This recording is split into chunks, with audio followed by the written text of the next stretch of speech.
Checking to make sure I'm recording. All right, good afternoon, everyone. Welcome back.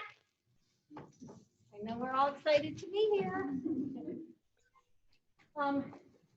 Just as we do in our regular calendar committee meetings, we're going to go through our protocols here.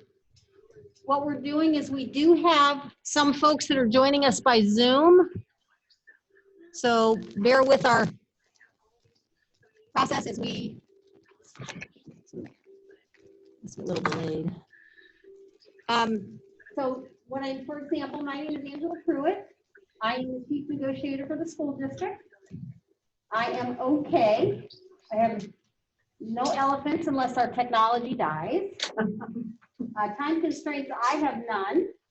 And expectations is to come up with a draft calendar to share the board. And then I'll go to Kerr next.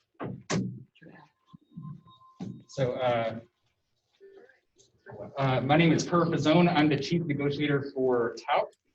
I'm fine as well. No elephants, no time constraints, and I'm with Dr. Pruitt, create a draft calendar to go to the board. Thank you. Hi, I'm Jill Castellano. I am the Vice President of TALC and a PCT at Eastleigh County High School. I am doing quite well. I don't have any elephants. I have no time constraints, and I will third on the current expectation, create a calendar to go to the board. Thank you. My name is Kevin Daly. I am the president of the Teachers Association of Lee County. I am fine. I don't have any elephants, nor do I have any time constraints, and we'll go with let's get a calendar to the board. Okay. Maddie, does the people know who you are? Hi, my name is Madeline, and I'm the Executive Secretary for Dr. Angela Pruitt. I'm fine. I don't have any elephants. I don't have any time constraints, and I'm praying that you guys get a calendar to the board. You've got it. Oh.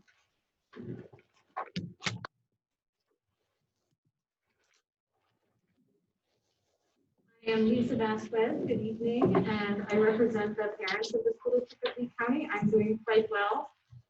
Very pleased as a parent of 2 young children in the school district. I have no elephants, no time constraints, and I would love to get a calendar ready for the board. Amy French. I represent Professional Development Coordinator. I'm doing well. I don't have any elephants, no time constraints, and I have the same expectations for Lyle. Dr. Cole? And Cole, Talk loud if you would so the microphone can pick it up if you're in the back, please. I'm good. No elephants, no time constraints, and I'm Thank you. Hello, everyone. My name is Melissa Robery. I'm representing the high school principal, and I'm doing great. No elephants. I love them. They're my favorite animal. But I'm not. And I have no time constraints, nothing but time. And my expectation is the same, but I also want to add that I'd like for us to really look at a calendar that is in the best interest of our students and our staff, and that their safety is paramount in our decision. Thank you, Melissa. Hi, I'm Peggy Boss, and I'm a teacher, and I'm fine. I don't have any elephants. I don't have any time constraints, and I'm going to go with Melissa's expectation, what she added. That was great. Thank you. Capture that appropriately with student safety in mind, or? Yeah, student and staff.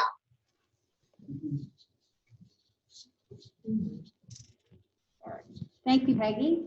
Deb? Hi, I'm Debbie Fight. I'm from Three Oaks Middle School, so I'm a middle school teacher. No elephants, no time constraints. I'm doing great. A lot here. And I'll go with create draft calendar. Thank you. I'm Carol. I'm an executive director in HR. I'm fantastic. No elephants, no time constraint, and I agree with Melissa. Good afternoon. I represent the elementary principals. I have grades. I have no elephants or time constraints, and I agree with Melissa. Ben. I forgot to say that. Yeah. Good afternoon. That's how you Everybody's payroll, fine. No elephants, time constraints, and expectations of safety for staff. I'm Brad Rice, I'm with payroll also, I do well. No elephants, no time constraints, no time to the Thank you. I'm Will Rothenberg. I'm Director of Labor, Compensation and Labor Relations for the district. I'm doing well. No elephants. No time constraints, and my expectation.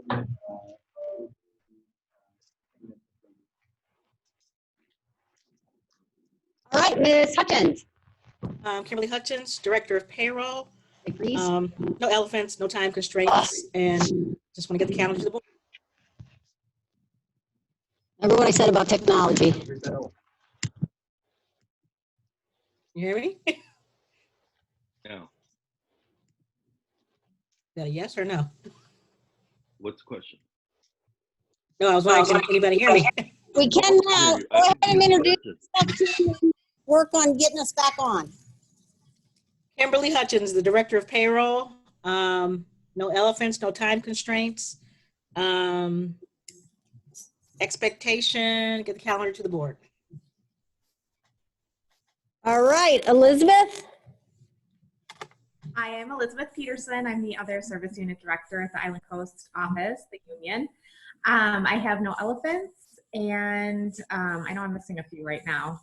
I'm doing well, and I hope that we can come out with a good option tonight. Ms. Gittens? Yes, good afternoon. Well, this is my first time, so I'm sure there's elephants tromping all over me right now. But I am feeling well. I have no visible elephants. I have no time constraints. And my goal of this meeting is to safely and securely educate 95,000 students in a timely manner. Thank you. Dr. Lester? Yes, I'm Denise Lester. I represent the elementary school principals. I have no elephants, no time constraints. My expectation is to come up with the calendar to present to the board, and I'm doing well. Thank you. Herb? Hi, my name's Herb Freed. Years ago, I started as a parent representative, and I've since transitioned to superintendent appointee. I'm doing well. I have no elephants. I have no time constraints, and I hope to do the best for our kids. Thank you. Jamie? I'm Jamie Michael. I'm president of the Support Personnel Association of Lee County. I'm fine, and I hope we get a draft calendar that works for the safety of all students and staff. Thank you. Amanda?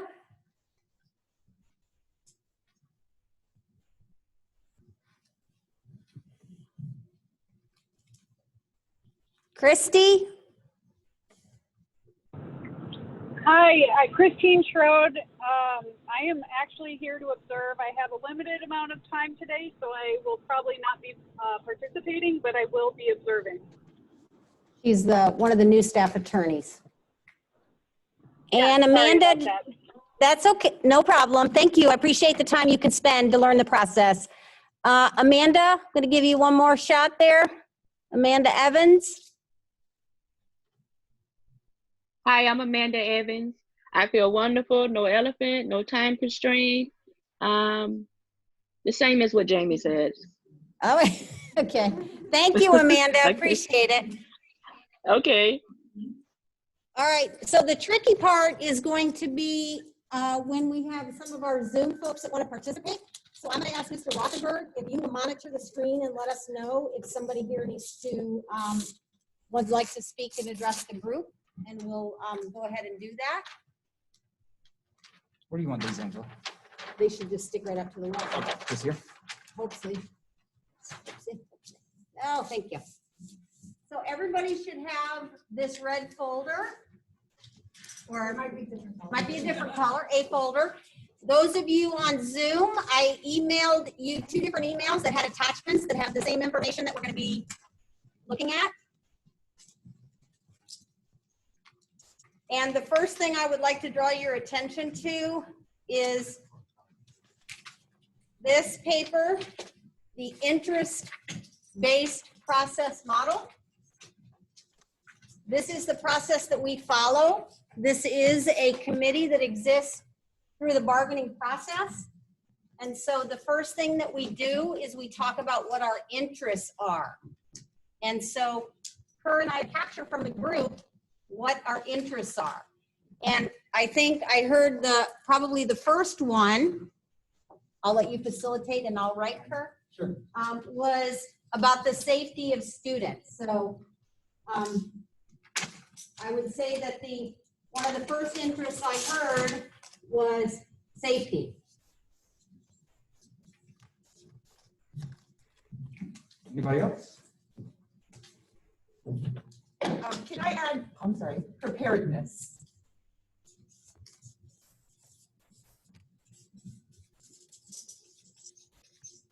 Go ahead, Jessica. Compliance, because it's my understanding that we still have to meet student day and minute requirements.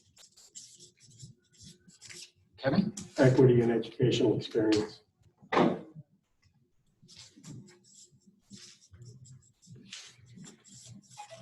Go ahead. Yeah.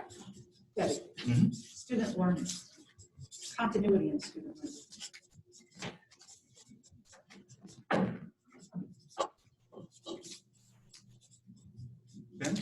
Employee pay.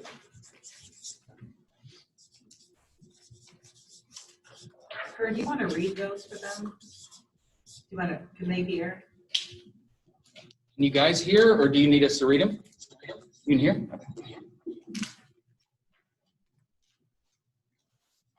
Any other interests? Yeah. Well, morale?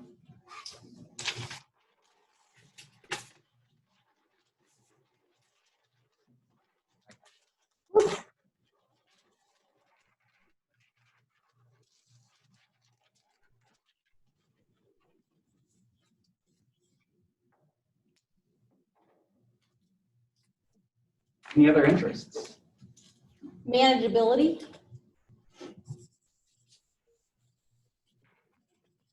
Yep. Mental health.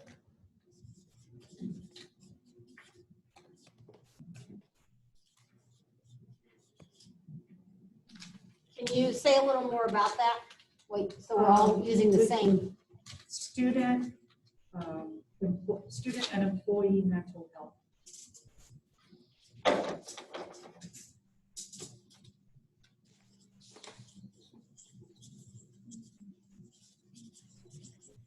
Well. I've got a blank, sorry. Any other interests? Am I in the way? Herb? Thank you. Respecting diversity. Got it. I feel like I'm back in school. Thank you. Ms. Gittens? Yes. First off, I need to say I didn't get the documents that you're talking about. I got the calendar samples, but I didn't get the other documents. I didn't. Somebody, can Okay. Brad forward them to Ms. Gittens? Because I think I sent, did I send them to you? I can forward it. Okay, thank you. And my ask, is ease of understanding for parents. What'd she say? I didn't catch it. Ease of understanding for parents, so it's easily understood. We very often put stuff in college level instead of 6th or 7th grade level, which is the average reading level in the US, and parents don't understand it. Angela, will you please also forward the email to me? This is Denise. Yes. Jane. Jamie? Retention of experienced teachers and staff, because the ones that have been around a long time, they want to be assured that they have an environment that is safe and that they can work in. Well, I was going to say something along the same lines as Ms. Gittens, ability to communicate. I would say to staff as well.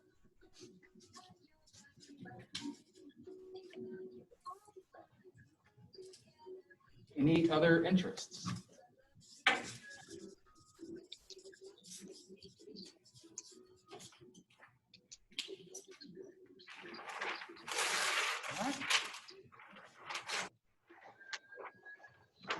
The other? Amy? Student success.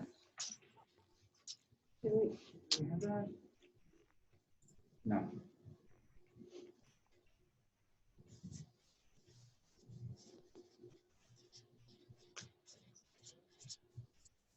Ben? Student accountability, FSA testing.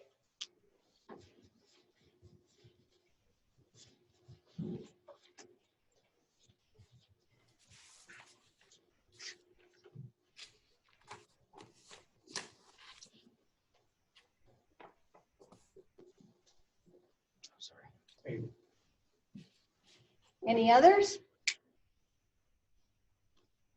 Okay, if I could ask our two members that didn't get to introduce, if you would say your name, who you represent, and then tell us how you're doing. Karen DeMont, support staff, paraprofessionals. I'm good today. Thank you. I'm good. Thank you. Rafael Lopez, I'm a citizen, whatever I am. Citizen member, yes. Citizen member, and I'm just here to learn and to help out in any way I can. And, all the others, I'm good. Thank you so much. Dr. D? Hey. I'm Amy. I serve in the financial arena of the district, so happy to be here. Thank you so much. Okay, so we've captured our interest. One last call for any interest.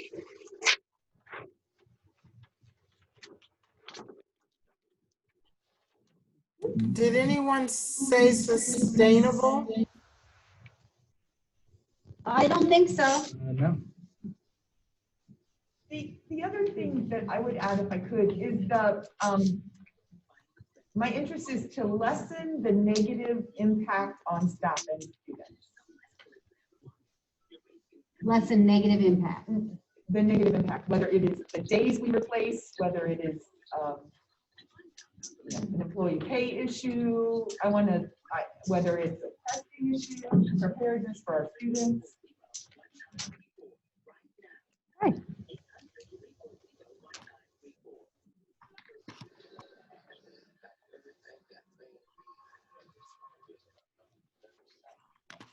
Okay, so the next step, I think, is for me to share some guiding principles, if you will. Well, actually, before that, let's do some norms, just in case. So I'll start with a norm, respect everyone's opinions. Debbie? Begin and end on time. Begin and end on time. So we'll be done by 2 a.m. Just kidding. Peggy? That we don't use our cell phones and we would have to take a call. Okay, so if you're going to use your cell phone, please step out of the room to do so. And I think that really means phone calls because I get people may need to text. Thank you, Peggy. Ms. Gittens? Listen for understanding. Thank you. Listen for understanding.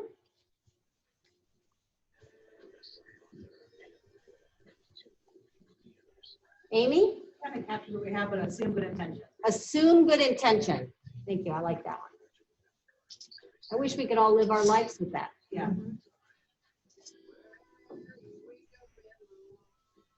Other norms? Will? Follow the process. Follow the process.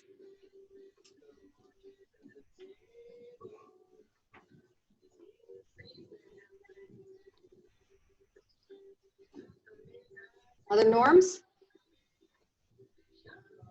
We can always add, so if something comes up. All right, thank you. All right, so what I think it's important for us to talk about is some of the guiding principles. And here's what I mean by that. As of right now, there's a couple of things that we have to abide by. Now, the catch is, we know this, some of these could change tomorrow, right? The governor could decide and he could change or what have you. But as of today, and for our task tonight, there is an expectation that we open brick and mortar school 5 days a week, no later than August 31st, 2020. The second is that at this time, the governor has not agreed to waive any instructional days. That means that our calendars need to reflect 180 instructional days. We have very few minutes to leeway with the way our schedules currently are. So we really need those days because we don't have the minutes in our school day at this time to have some leeway there. Amy? So we know we have to have a minimum of 86 days each semester. Well, With our minutes. I'm sorry? Because of our minutes, we need a minimum of 86 days. And these- Right, but we still have to have 180 days. Total, right. Right, so I would see what you're saying. We could have 86 days in semester one and put those other days in semester two. Okay, thank you for that clarification. The other thing, and this ties a little bit to some of our interests, here is what this meeting is not going to decide. Whatever is decided by this group, if we can come to consensus on our final calendar that we're going to recommend to the board, it's a recommendation.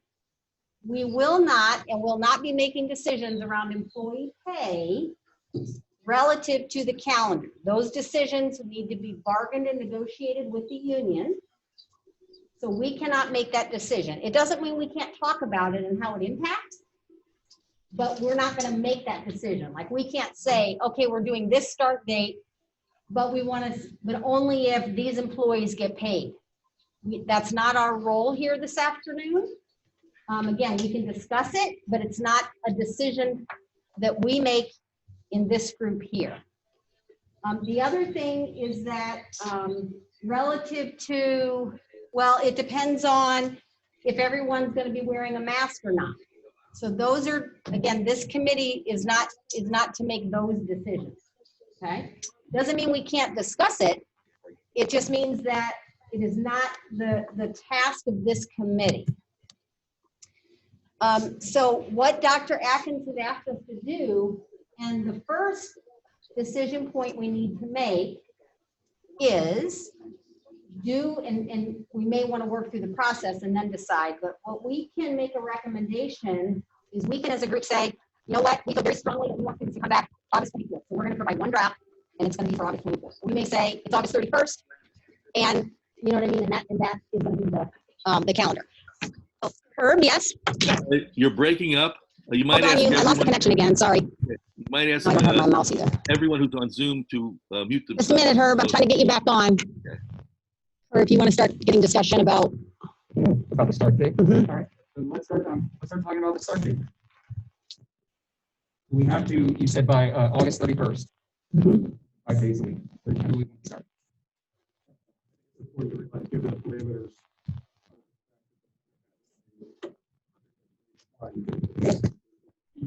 When I motion, start date and end date.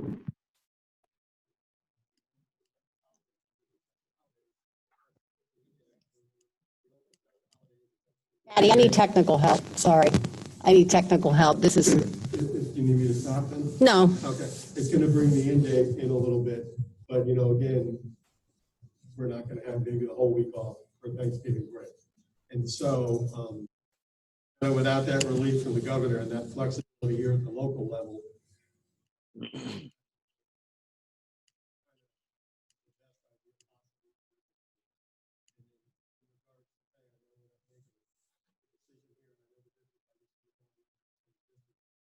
unlike some other ones, has a really good history of paying employees during natural disasters. I know that during the last one was Irma. During Irma, I believe people were paid early. That wasn't the case in all districts. In many districts, they weren't paid at all. And so, you know, we had some history with being able to work out the pay. But, you know, I've said this often and it's many times. Anybody that I know that can go without missing a paycheck or benefits. And I'm sure I might speak for most of the people in this room. Even if I don't, you know, no matter what position you have, it might be the same thing. Trying to get you guys back online so you can hear I better. think we need to do that, you know, we need to kind of keep those things in perspective as we move forward. But if you had to ask me, I'm an August 31st start with kids.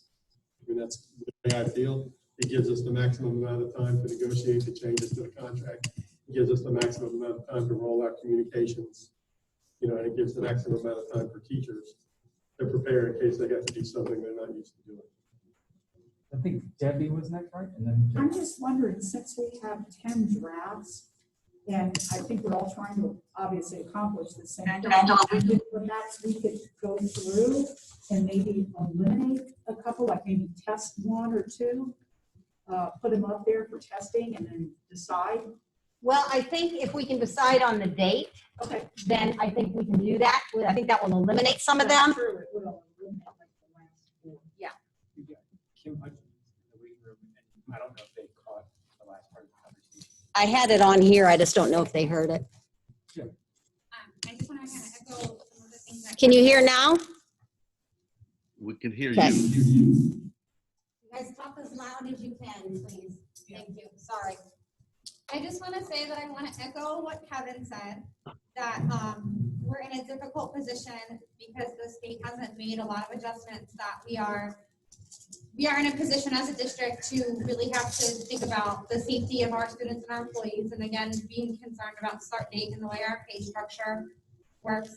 And I also want to agree with Kevin that I think that pushing the start date back to the 31st gives us time to adequately prepare for students in our school. As a high school teacher, I think about what it's going to be like to have to temperature check 1,800 students. I think about normal procedures that my administration is going to have to plan for example, what do we do when a student has a hole in their schedule, or when a student is missing a class, like they're missing a math class and they have 2 English classes. We have procedures for those that always work very well when COVID did not exist. And so as schools, we have to take a lot of time to prepare for our students to come in the building and for us to change our processes and procedures to keep our students safe and to keep our faculty and staff safe.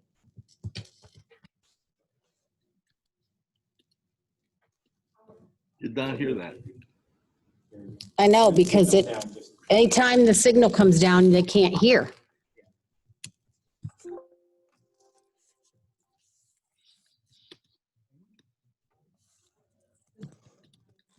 People started today, 226 people started on July 6th. And 216 started July 6th. I'm going to ask that you use the microphone so they can hear you, and I will give you a mic. what was the other one, Amy? I'm sorry. 226 started on July 6th. 216-day employees started today, and 226-day employees started on July 6th.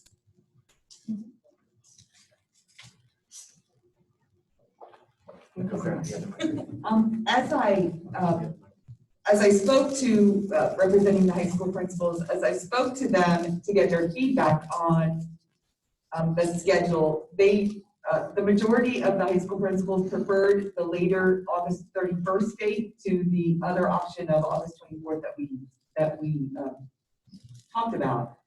I will say, and I don't want to go outside of our conversation, but the biggest thing for many of us is that we feel like that we need to use that time that we have as efficiently as possible. And so they're very concerned, we are very concerned about being able to get our teachers back and our staff back as soon as we can to be able to help them feel comfortable being in the building, remembering that it's been 4 months since anyone has even been in the building. I also none of us know whether the 24th or the 31st is actually going to change our situation. So it would also give us time to be able to prepare should we have to go to a full-time virtual after this date. we just want to make sure everybody feels very comfortable with the role that they're going to have in educating our kids.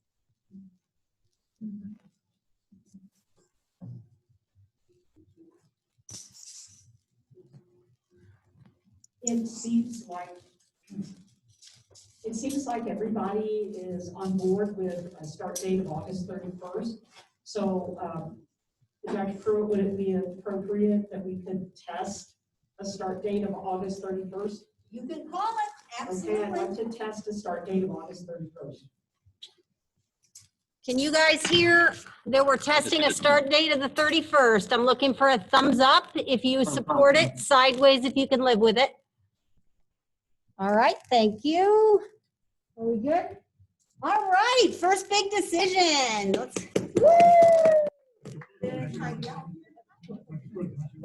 That'll Yeah. knock off the last 6 calendars. No, number 10 has the 30. Okay, sorry. I mean, I can talk loud. Can everybody hear me? Well, it's the people on the computer, it's not, sorry, it's not in here, it's the, because I can't get the, I apologize for taking up on that. Thank you. all right, you're fine. Anyway, I just, and I agree with the 31st, and I was looking at all the calendars, and I'm going to listen to everybody, and I'll just give my input. I mean, you guys are the ones that are in there. But I think as a whole, there's going to be a lot of things. If you start the 31st, I'm thinking that you want to help the teachers and the students, you want to get out as, you don't want to have the kids here past a certain time in June of next year. So not only are we thinking, when are we going to start this year, but as I'm looking at the calendar, I'm looking at what's going to happen next year after they, you know, because you're going to bend this calendar like crazy. So there's going to be a lot of things, and I'll give you my thoughts. I took a lot of notes yesterday.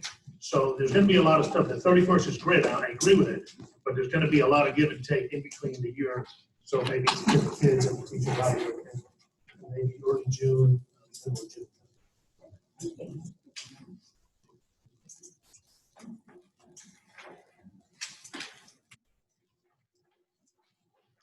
Ms. Gittens?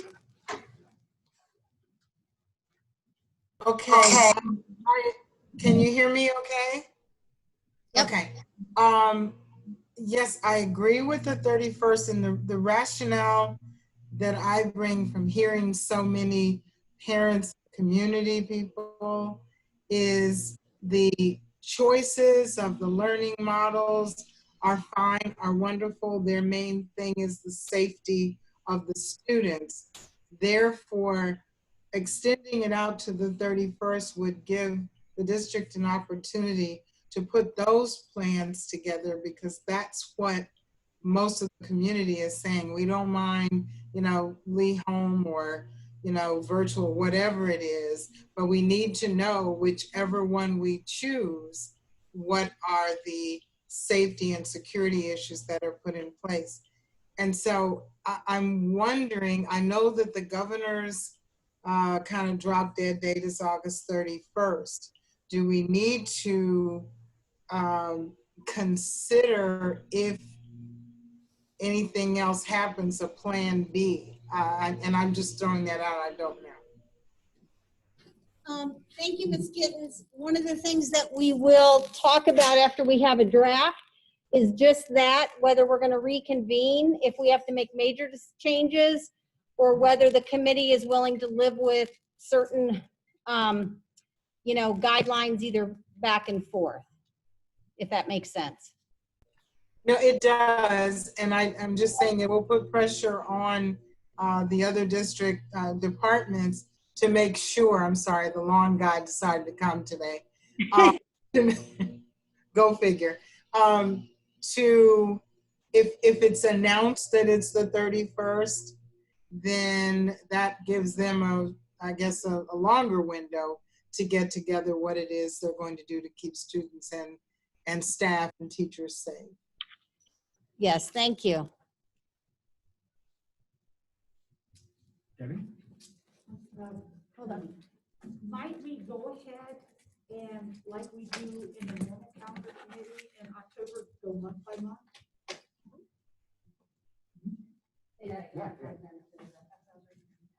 My question is, as we do in the normal calendar committee, when we meet September, October, we usually go month by month. We've all agreed we've got an August 31st start date, so that kind of takes care of August. Now we're on to September. Can we do that? We can, I would say, we first would need to talk about preschool, because that would be still in the month of August. So my question I'm is, just gonna hold it. okay. My question is for you, Dr. Pruitt. I sent in an option, which is the last one, it's draft, and then can I speak to the whole calendar, or is that not something we're ready to do yet? Well, you can, she made a recommendation to start month by month. If you wanna make a different suggestion, you can do that. Okay. So if you take a look, one of the draft options I sent in, it looks like this. Number 10. It is just number 10, it's just not numbered. Should have been the last one in the packet. And for our viewers on Zoom, and this is Jill Castellano, the Vice President of TAG, teacher at DC County High School. So yeah, it's literally the last one. Yeah, it's got the big red draft school calendar. Yeah, I put draft in red on it when I made it, just in case someone intercepted it. And at the bottom, it says pending board approval.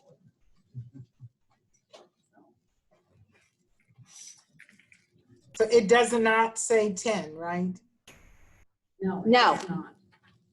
Now, in your email that you sent, it is labeled as draft 10. In the email, the name of the file is draft 10.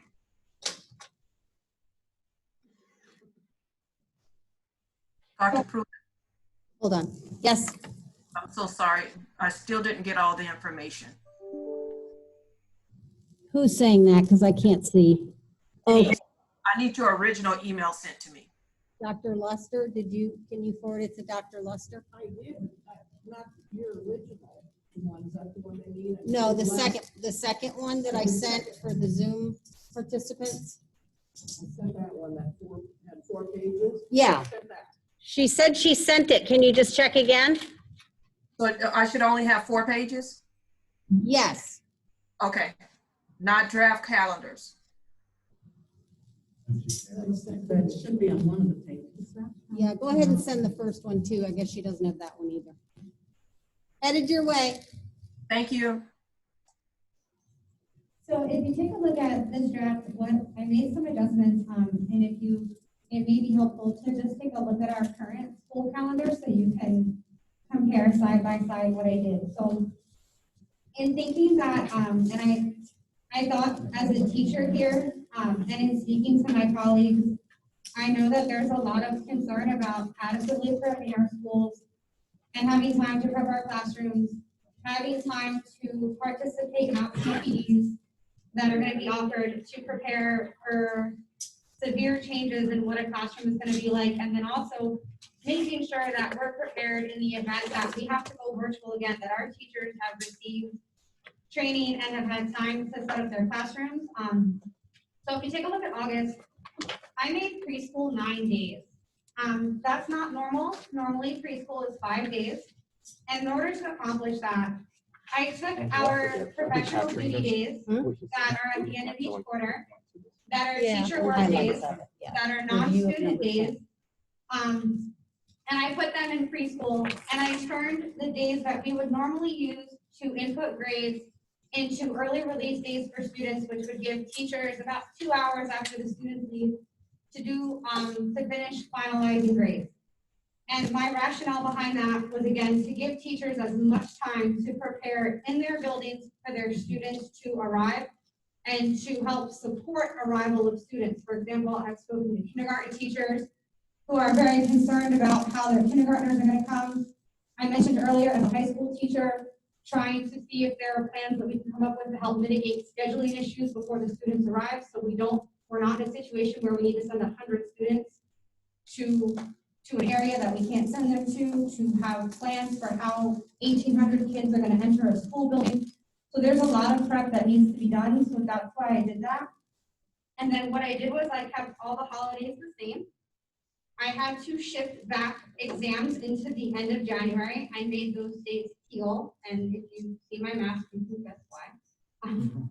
And so on my calendar, I pushed And then we have the exams, and I did leave the duty day in June, instead of giving teachers 10 days, because I didn't think it would be reasonable for students and teachers to exit school completely on the last day. I know as a teacher, that last professional duty day is important for us. We have to finalize documents, we maybe have to do key check. There are things that we need to do without students, but I did speak to teachers at all levels, and I asked them how they felt about turning those professional duty days into early release days.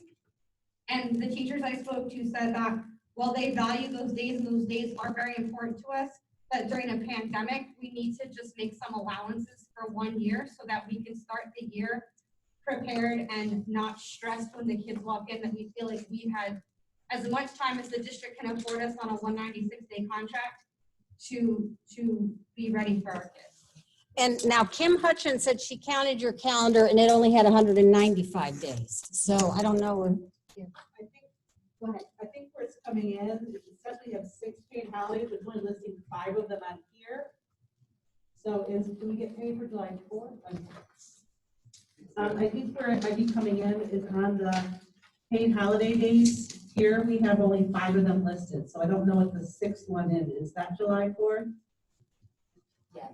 So July It's the 4th. Friday after Thanksgiving. Oh, it is the Friday after Thanksgiving. So then if you put that Friday after Thanksgiving on here, then we do have the, it is 196. Okay, so maybe that's why. Hold on, Will, and then Libby. I asked him the same thing.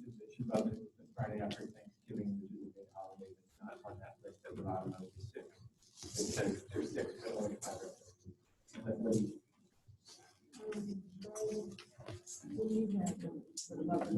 We counted up the days that are on. And we're just gonna, we're taking count in 2 days. I'm wondering if they counted Martin Luther King as a paid day. Well, Martin Luther King is not a paid day, so that might have been counted. You can. I literally plugged in all the days off on our regular calendar first, and then I just eliminated the duty days and moved those to preschool, except for the one at the end of the year, and then I just shifted all the student days back, so there should be one, it should be correct. Okay. We'll double check it. So this is very much like what we have talked about as far as ideas and having teachers back 2 weeks prior to the start date for all of the reasons that I mentioned earlier. My question is, I don't see the February 8th in-service day, because that's the other day that we felt like there's not a whole lot of new initiative. The new initiative is the new instructional model that we're going to have to do. So I can't, that would be a day that I feel like we could give up if it meant that additional day. So that was the only other day that if we moved it to the 17th, could we use the teacher in-service day on February 8th? Jill, that's not even, February 8th is not. I know, it is on I here. was gonna answer your question. So for me, the extended preschool is good. I mean, I think that's good. I think, we did a really good job in the 4th quarter, going from 0 educated online to 96,000 in about, 5 days. So we did a really good job there, but I think, that expectation, that same learning expectation would be inappropriate to have for August when everybody's going back to school. And if they're choosing the home connect or the virtual model, it needs to be more robust. And so I don't know if any of you can imagine this, but preschool week isn't always the best week for teachers at schools around the district. It has consistently been a thorn in the side of, I think, both sides of bargaining in contract negotiations over the past 3 or 4 years. And we do have some language around percentage of time that can be used for any particular thing. And so if we're going to use it to better prepare teachers, the time needs to be used for that, not some initiative that a principal at a school wants to do because they finally have time to do it. And so that's going to take some oversight, I think, from the district to make sure schools aren't, you know, I didn't have time to do this last year, so now we're gonna do the book club meeting or whatever this year at preschool, and that's not what we should use it for. But that's a bargaining issue, and we'll get to that. And I will say that the executive team, superintendent and chiefs have already made that declaration that teachers are to be held harmless during preschool. So I know that the sentiment is similar. Did you want to? I just wanted to provide some clarification. So teachers, so we have 6 paid holidays, so we work 190 days. The way I was able to get those 4 days extra in preschool was to get rid of that February and Thursday. Okay. And so that time would be in those additional 4 days. Again, I value the learning, and I know that that's important. That being said, I know we're just going to need it more in the beginning. Yeah. Ms. Giddens? Okay, and one thing on here that I noticed is missing the, in the key, the purple is not there, that delineates that it's preschool days. So that's something, I don't know if it just fell off of this one or not, but it's not on there. And then my other question is about testing, and I know that's kind of all up in the air and everything now, but how does that mesh into, you know, we set these days, and then if we get edicts, the testing has to be done by whatever. How does that affect our calendar? Well, if we stick with the current calendar, we consider that when we, so to Jill's model, it would mesh, unless the state changes what they've said. But in the model that she's proposing, it would align with that. Well, and the other question, and then this may be out of whack, but since the students have been out since March, I'm assuming that when they come back, there's going to be some modem of assessment to find out where they actually are. And so the first, I guess, few weeks or whatever, besides the mental health piece and getting them mentally back into school, is assessing where they're at. And we're looking at actual learning per se, moving on to the next step, not starting at least until the middle of September. Okay. Jamie? So in looking at this calendar, high school sends their grades in and their printed form. However, elementary school teachers have to do their progress reports and have to print every one of their report cards out and put them in envelopes. So those professional duty days not being there might be a hardship on those teachers. I don't know how many elementary teachers you checked with, but I know that some of them do a few every day, but it is a hardship on them that they do have to print out all their report cards and get them ready to send them home. As I just wanted to address the testing issue, and I'm just speaking from an ELA perspective, English Language Arts. The curriculum department has done a fabulous job of making our instructional guides. And I thought about it this year when our testing was scheduled for April. If we were to stick pretty close as we could to the instructional guide, the majority of learning and practicing the standards would have been done by that testing time. So May was kind of, I don't want to say it was May was the time that we could actually breathe. So if we do have testing again, I feel like we should be okay. That's just from an ELA perspective.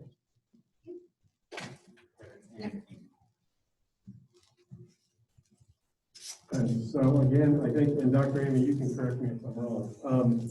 So as we look at pay, and I know we're not allowed to talk about it, but this is something I think that needs to be brought up. The first paycheck for employees for 2020, 2021 is August 31st. That would typically be, Amy's nodding yes, I feel good. That would be for work performed between the 1st of the month and the 15th of the month. So when starting this way, on the 17th of the month, The only pay that we would have to account for that wasn't worked would be that August 31st paycheck. There are enough days here for the top bargaining unit in case we have a full paycheck on September 15th, which is the second half of August, which I think is different than maybe people only work at last week of the 24th. We're talking about dealing with pay and things like that. This is probably the one that has the least amount of stuff for us to have to fix to make sure everybody gets paid on the 31st. Oh, I thought you said Amy. Amy. Oh, Amy, sorry. Yep, Not Amy. The other Amy, excuse me. So, Jill, with your scenario, I just wanted to make sure the blue days for exams, are they all half days or early dismissal days, or is it just the 29th and the 16th that are early dismissal days in your calendar? Go ahead, Nancy. So they're typically early dismissal days at a high school. That's something I think that we could just, those are typically early dismissal days for our high school. That's something we could discuss here. I'm not married to early dismissal days or full days for those days. I think that's something that the committee can talk about. As a teacher, it doesn't faze me either way. Since we're removing the professional duty day, a half day would probably, or an early release day, would probably be most appreciated by teachers to give them that time in the afternoon to grade. And I know we talk about high school students wanting to go home and study, but if we had to make certain days full days to meet a minutes requirement, because like I made December 18th an early release day for people, so that gives teachers and students time to get out, get the building ready before the holidays. But I would be willing to be flexible with those if we had to meet a minutes requirement.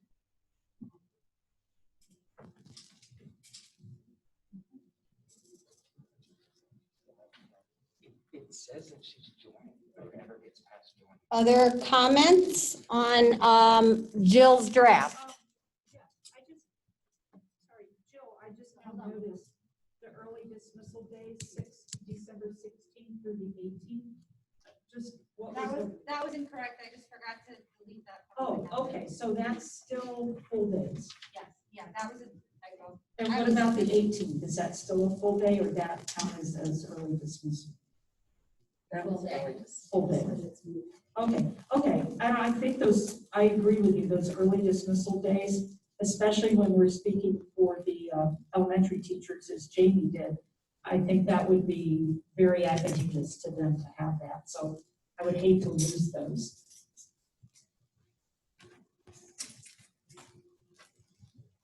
Ms. Gittens?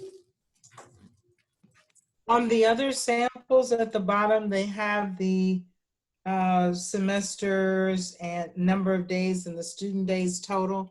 Can that be added to this just for clarity, Jill? When you look at the other samples, you see the blue and the yellow. I don't have, I didn't type them on here. I haven't had to know. All right, Amy, do you want to go through? Did you count the days for each? Okay, we're going to go ahead. For those of you on this calendar, we're going to give you the days per month. Hold on. Okay, so there's one day, do you want me to tell you when the quarters end and how many are each quarter? Would that be better, or each month?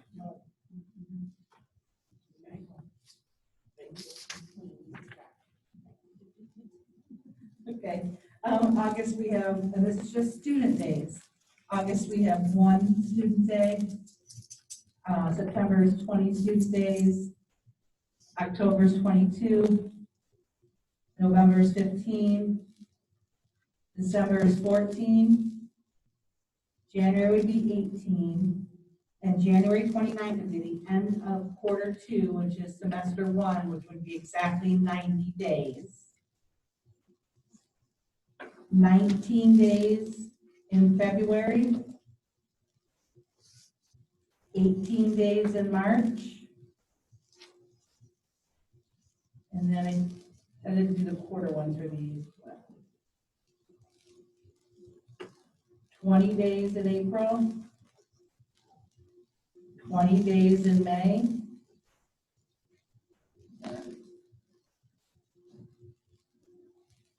12 in June, and then that would be 90 days for semester 2.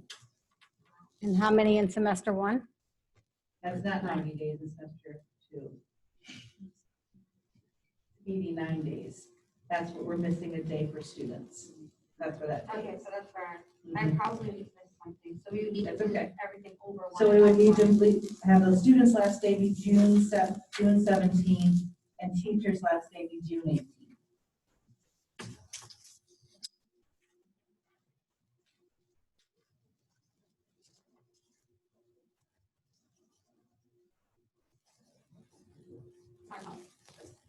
But we can add that when we. Jamie? So in checking our contract, all of the paid holidays and the winter break for 12-month employees, this calendar meets it. Thank you.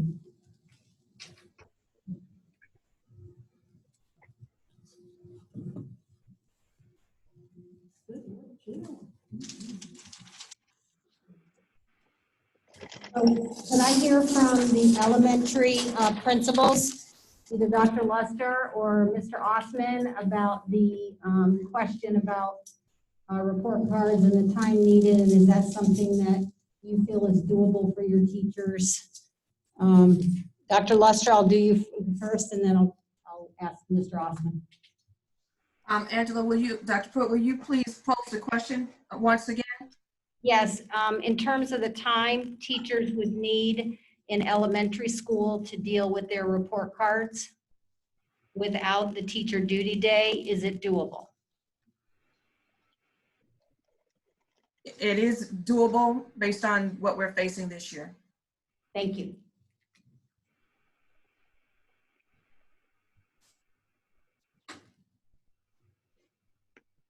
Denise, I'm gonna agree. I think it's doable, and quite frankly, the majority of our teachers, as I'm sure at most levels, have their report cards prior to the actual due date.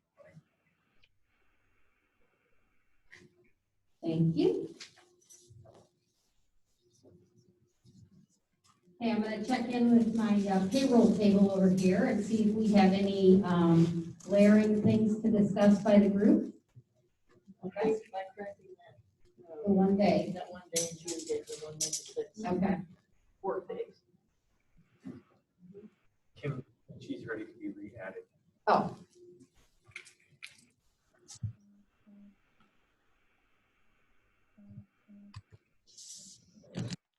Anybody else on Zoom, questions or comments?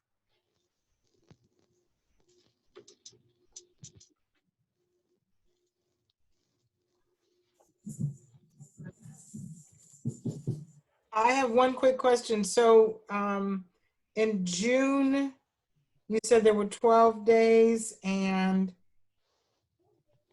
the second semester was 89. Did you find that other day to make that 90 or what? Yes, there was adding one more student day at the end of June. Makes that what date?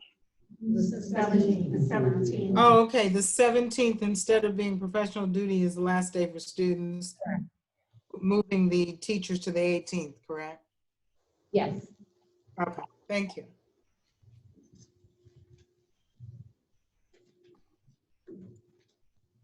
Can we talk a little bit about the thoughts from the group related to the issue that the gentleman brought up a little bit earlier related to the ending of the school year? In this particular case, the end of the school year moves from what is currently June 2nd to now June 17. We've got other jobs that ended as early as June 7. What's the thought behind how late in June we want to push the calendar off? I think Jill was before that. Sorry.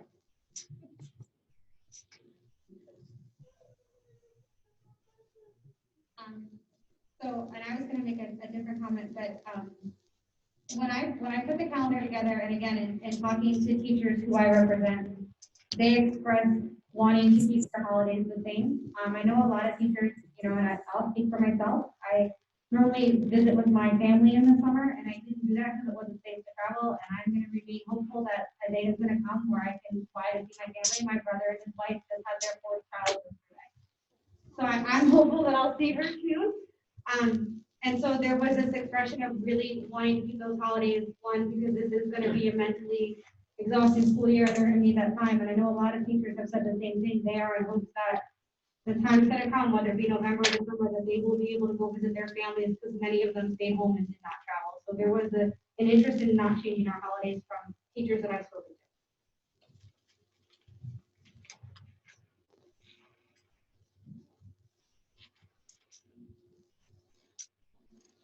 Okay, so I want to, I guess, talk about that question I came up with initially and Amy's point as well. I think when we talk about moving the end date of it, you know, primarily it's going to have to come from, I think, what Jill talked about, the holidays there. And I can definitely live, I think, with that calendar. I will say for third grade only, when we talk about accountability, our third graders test very early.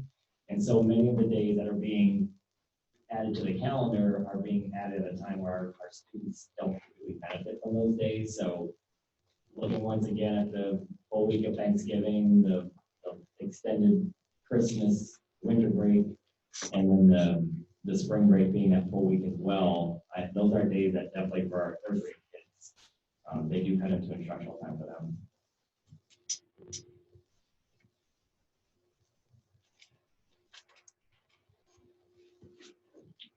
I think too, you know, like I was saying, my first comments were, you know, we can either take the holidays, right? Make up days like that and push this to the end of the school year. So we're kind of lucky if we look at this globally and look forward. When this group comes together to discuss the 2021, 2022 school calendar, you know, really the only requirement is you don't start before a certain date.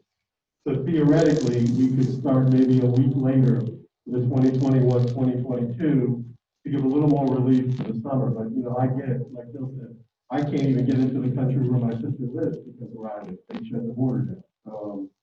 So I get it, but I think the holidays this year are going to be incredibly important to families and staff members. And so, you know, as we look to the 2021, 2022 calendar, there's an option to start a week later, maybe. Like I said, the only requirement is you can't start before a certain day. So we might be able to, you know, buy a week there and then kind of get back on track in the next school year as well. So, you know, again, none of these situations are ideal, and none of these situations are things we wanted or even wanted to talk about. I know nobody wanted to get together tonight and has this out in the middle of a global pandemic, but we are where we are, and I think we have to make the best decision possible. And as somebody with a rising junior, she certainly enjoys her summer, but she loves school too. So I think we can mitigate the summer by maybe extending a week in the next school year.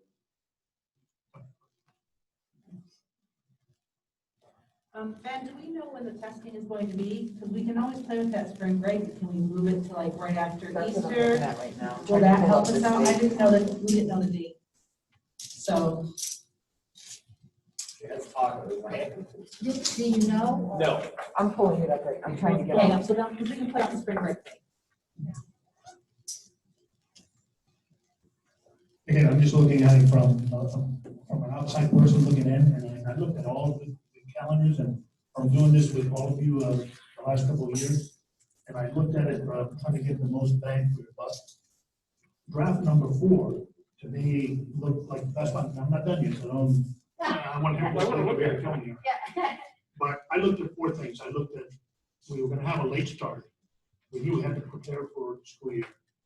I looked at an early end. I looked at they had no half days and had short breaks. But in looking at the last one, without messing with any holidays, if you remove those early release dates, that by far, I even wrote it down, is the best schedule.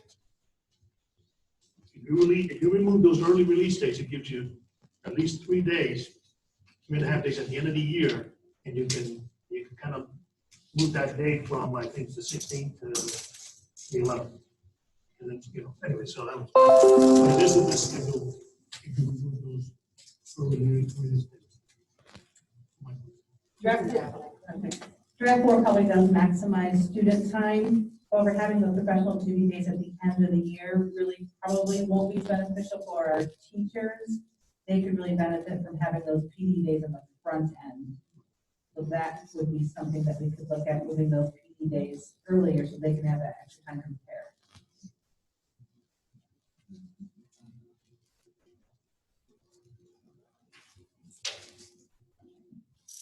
So Amy, I think bringing those 4 days up to what would be like the 18th would, for those 3 days, I'm sorry.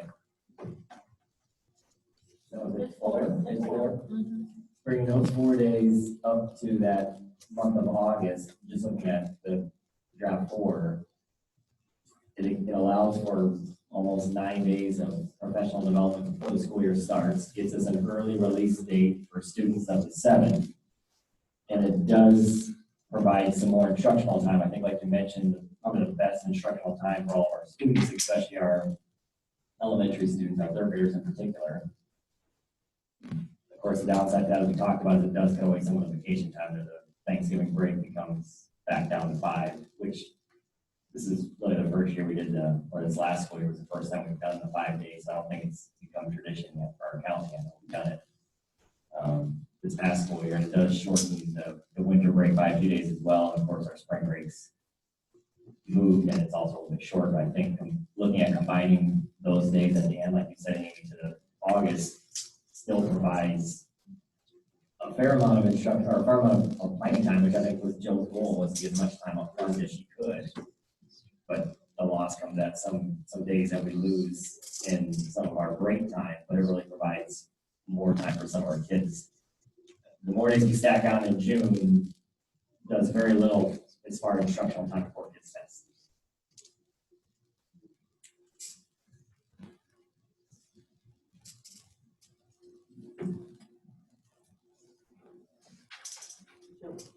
So,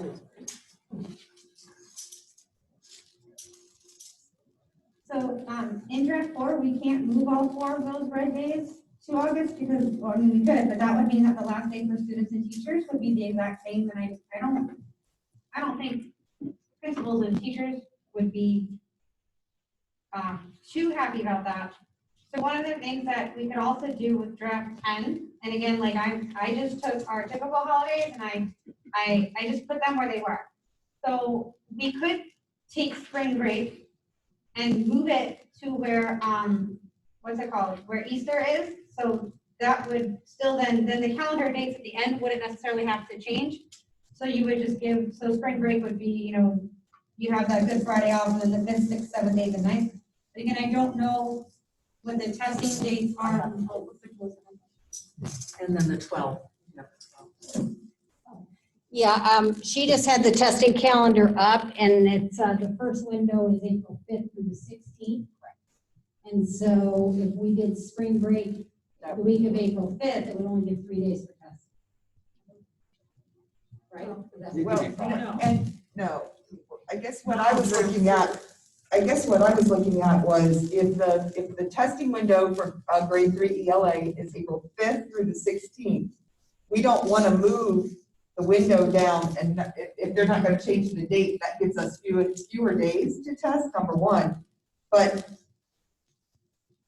I really would prefer having more time back after a long break before we test than I would to have it before. I mean, I can't imagine going on spring break and then coming back and testing your third graders. Right. So that would be my concern with that. I mean, it almost works better where it is now, because then you have 2 weeks when you come back after spring break before the window. So normally when we align spring break in March, we're aligning it right at the end of quarter 3. Quarter 3 is not over until April. So, and again, this is something where I think that I'm looking to a lot of the people that deal with testing. What if we moved spring break earlier in March, like that first week of March? And then you would have almost the entire month of March. I mean, again, this is just an idea. We can move spring break. We don't have to.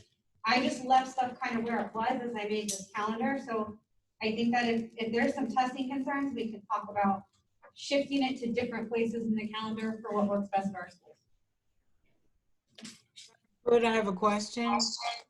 Yes. Okay. I can go ahead? Okay, because you're breaking up a little bit. I think we also have to keep in mind with the different models that we have, the students that are on are able to come back either after a quarter or a semester. So if you're talking about moving the testing up, you're looking at students that have been out either for homeschooling or for whatever it is they've done and coming back in January and then testing the first part of March. So I'm just saying, keep in mind that we stated in the different models that they could come back after the first quarter and then also after the semester. So that may put additional, work on teachers as well to make sure that those kids are ready for the testing too. Thank you. Debbie? Jill, if looking at draft 4, the spring break is the 2nd through the 7th. And on your calendar, you've got the 2nd and the 5th off because that would be Good Friday and Easter Monday. So that's only an addition of 2 other days off. You see what I'm saying? To take the spring break from like draft 4 and put it.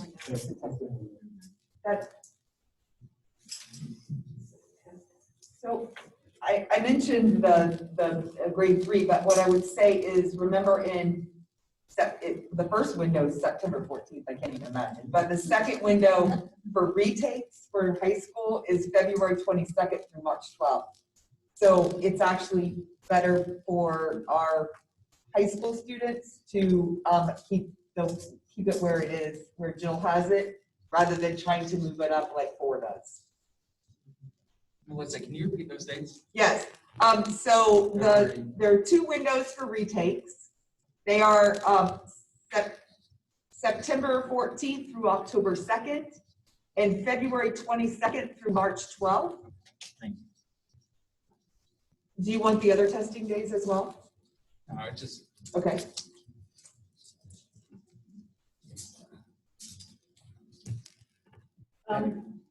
No, got Amy first. I put my glasses on. We don't have attendance as one of our interest-based things, but perhaps we should. So I'm wondering with attendance, looking at Thanksgiving, those 2 days, we already know that those 2 days, we already have high absences those 2 days. If we don't have the 21st and the 22nd of December off, and we're able to travel, I wonder how many people will be taking those days off because they have not seen their families in a long time. I know Jill and very upset I don't have to see my family. And then spring break as well, those that coming back on a Thursday and Friday. I wonder about the attendance on those. This is a non-calendar question, and I ask you to ask it. Just out of curiosity, the retakes, would that be based on 2019? So it's actually more critical. So our students basically have a time frame to be able to pass their test, and so technically they've lost an option. So I'm really trying to protect that option. And the way the spring break is now, if it started on the 15th, we could have, and traditionally we can, for schools that have a lot of students retesting, we expand that window as much. I mean, we use the full amount of days. So if that testing window ended on the 12th, that's the Friday before, and then the next week they would be off. So we would be done. That's the last day we could have tested anyway. But just out of curiosity, they would be taking it on 2019 data, correct? Because they don't have any data from 2020. They still have to pass tests that were, they need them to graduate. For graduation requirements. Right. Okay, Yes. thank you. You're welcome.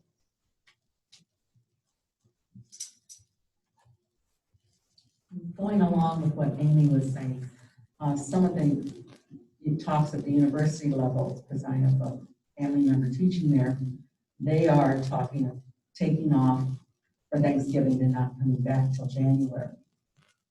And doing, some online in between that. And I think what you're saying about attendance It's absolutely true. But if you have those family members home from an event, yeah, they're not gonna be at school probably, those right before Thanksgiving.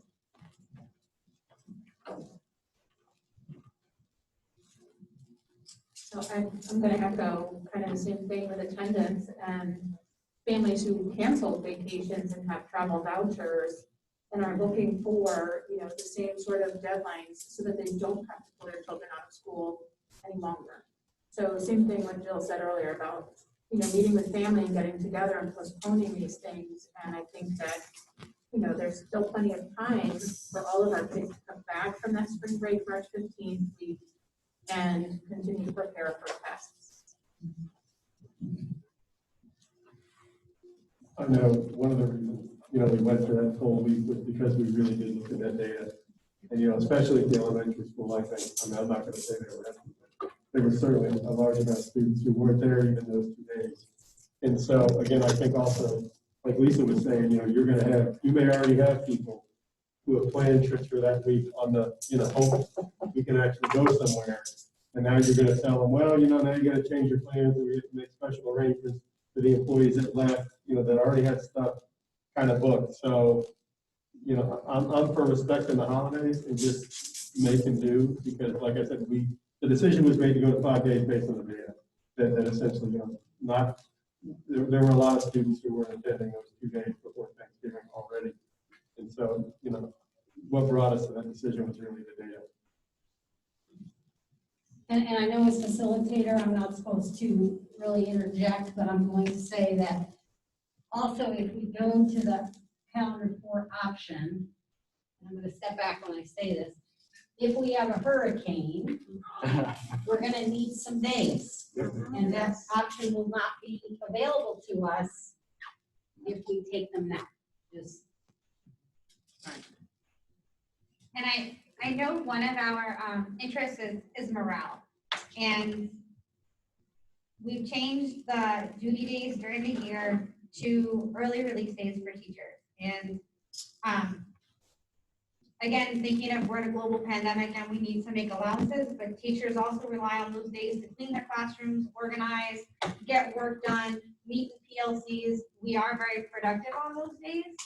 And we've added in some of these work days. And so I think that, again, those breaks are going to be important for our mental health. And again, like I said, a lot of people have spent a lot of time cooped up in their houses, not able to do things. Lisa brought up maybe having travel vouchers that are going to expire. I value holidays, and I know a lot of the teachers I talk to do as well. I got you, Deb. I know we talked about the hurricane makeup days, and I think Dr. Brewer, you said something about discussing at a later point what happens if for some reason we do need to shut down. I'm wondering if we should plan in makeup days in case there's a need for makeup not hurricane related, and where that might fit in.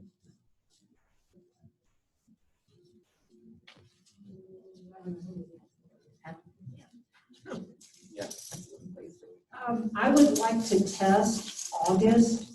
That is on the draft number 10, Jill's draft. Could we test that, please, as she has submitted it, with teachers returning the 18th, working 4 days that week, 5 days the next week, and students starting on the 31st. Okay, Zoom folks, we've got an option to test August on draft calendar 10. Do we usually do about a quarter of the month? I can't. You do about a month. Okay.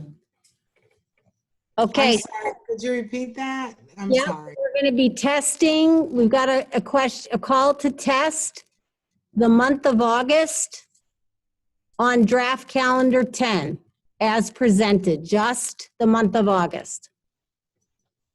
Okay, indicate by thumb up, thumb sideways, thumb down.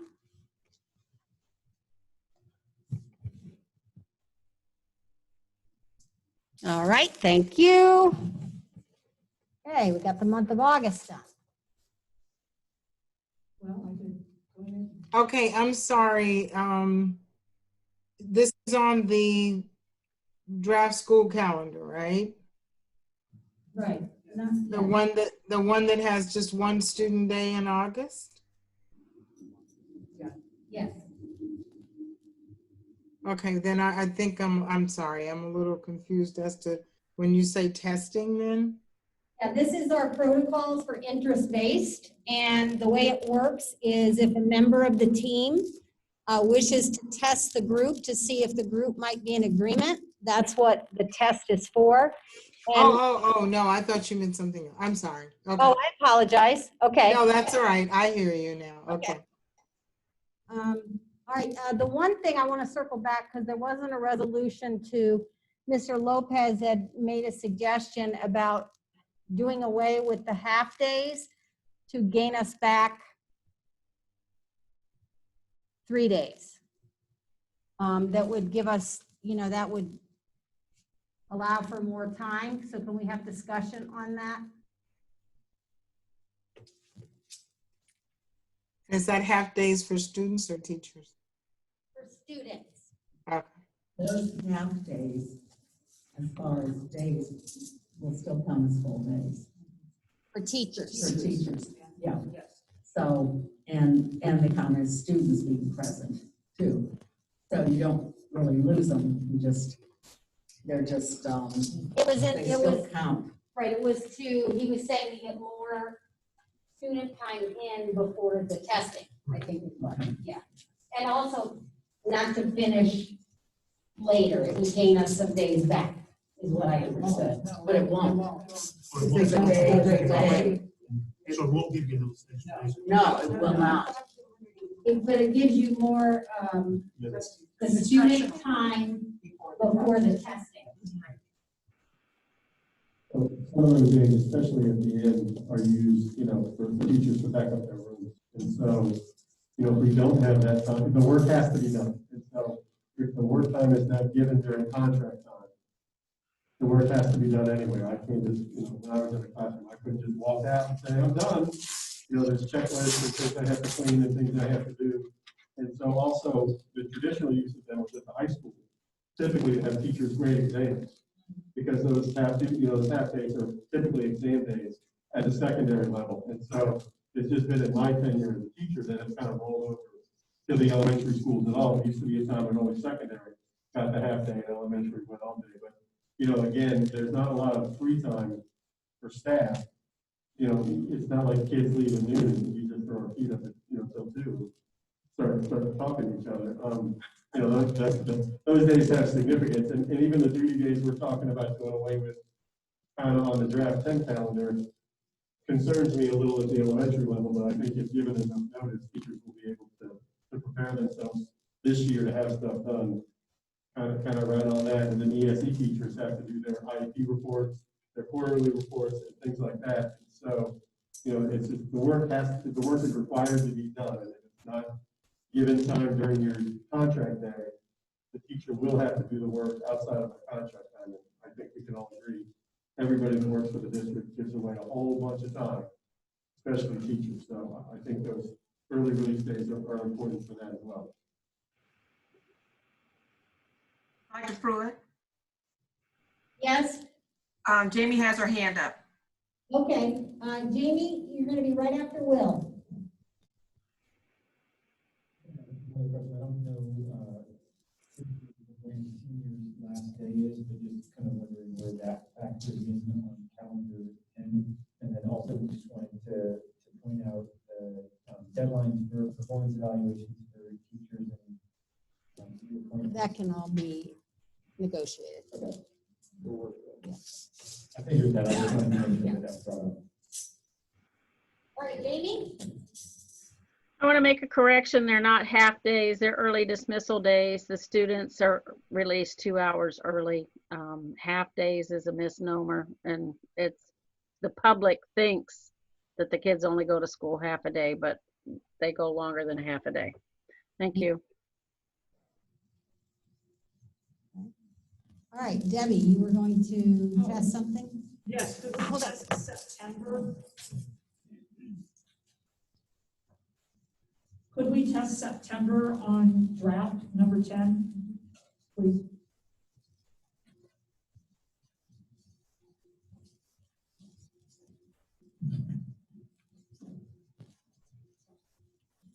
Okay, my Zoom folks, we're testing September on draft 10. Thank you. Got that, Kurt? Yeah. Okay, thank you, everyone. Okay, let's look at October discussion.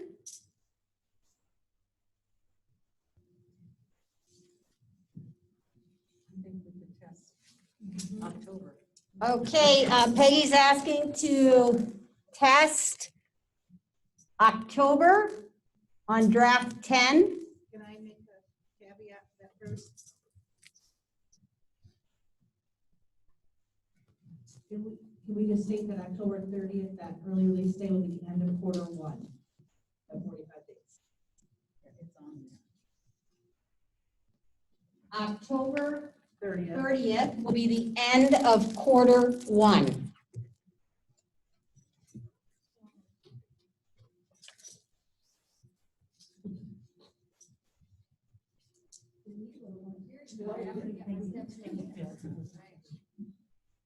So just wanted to clarify, so I assume that the point of making October 30th an early release day is because at the end of the quarter, there would have typically been a professional duty day to follow that, but there's not, and so the early dismissal? Yes. Thank you for that clarification. I want to ask a clarifying question too. So are there, I'm kind of looking at colors here, are there 9 early release days now total? Are the light bluish colors early release days? Or Those are only the exam gray? days. Those are exam days. Well, no, the exam days are as well. I see what you're saying. Yes, It's right. just Are the there last day of 9 each quarter. early release days now in the schedule? It's just the last day of each quarter. So it's the things on the right-hand side that's messing people up, right? Okay, so 26 through 29, those are not all early release days in? No, that was a typo, because I took the calendar, I save all my emails for a year. I took the draft calendar that Angela had sent after the calendar committee met in 2019, and I edited it so it would look like a district calendar, and I forgot to just delete notes on the side. So the early release days that I put in here that are like early release days are October 30th, December 18th, January 29th, April 16th, and then the last student day. The exam days in June and January, we could discuss. I think the June days, early release days make sense. Those days in January, I think it's something that we can determine as a committee, because again, I'm not married to early release days for exam days. I think that's a committee discussion for January. It's typical in June because we do have more packing and things to do in our classrooms, but that's, I think, something when we get to January, we can discuss. Okay, so to clarify, and we are going month by month. So the draft does have the last day as an early release day in October. Is there discussion around that before we test October?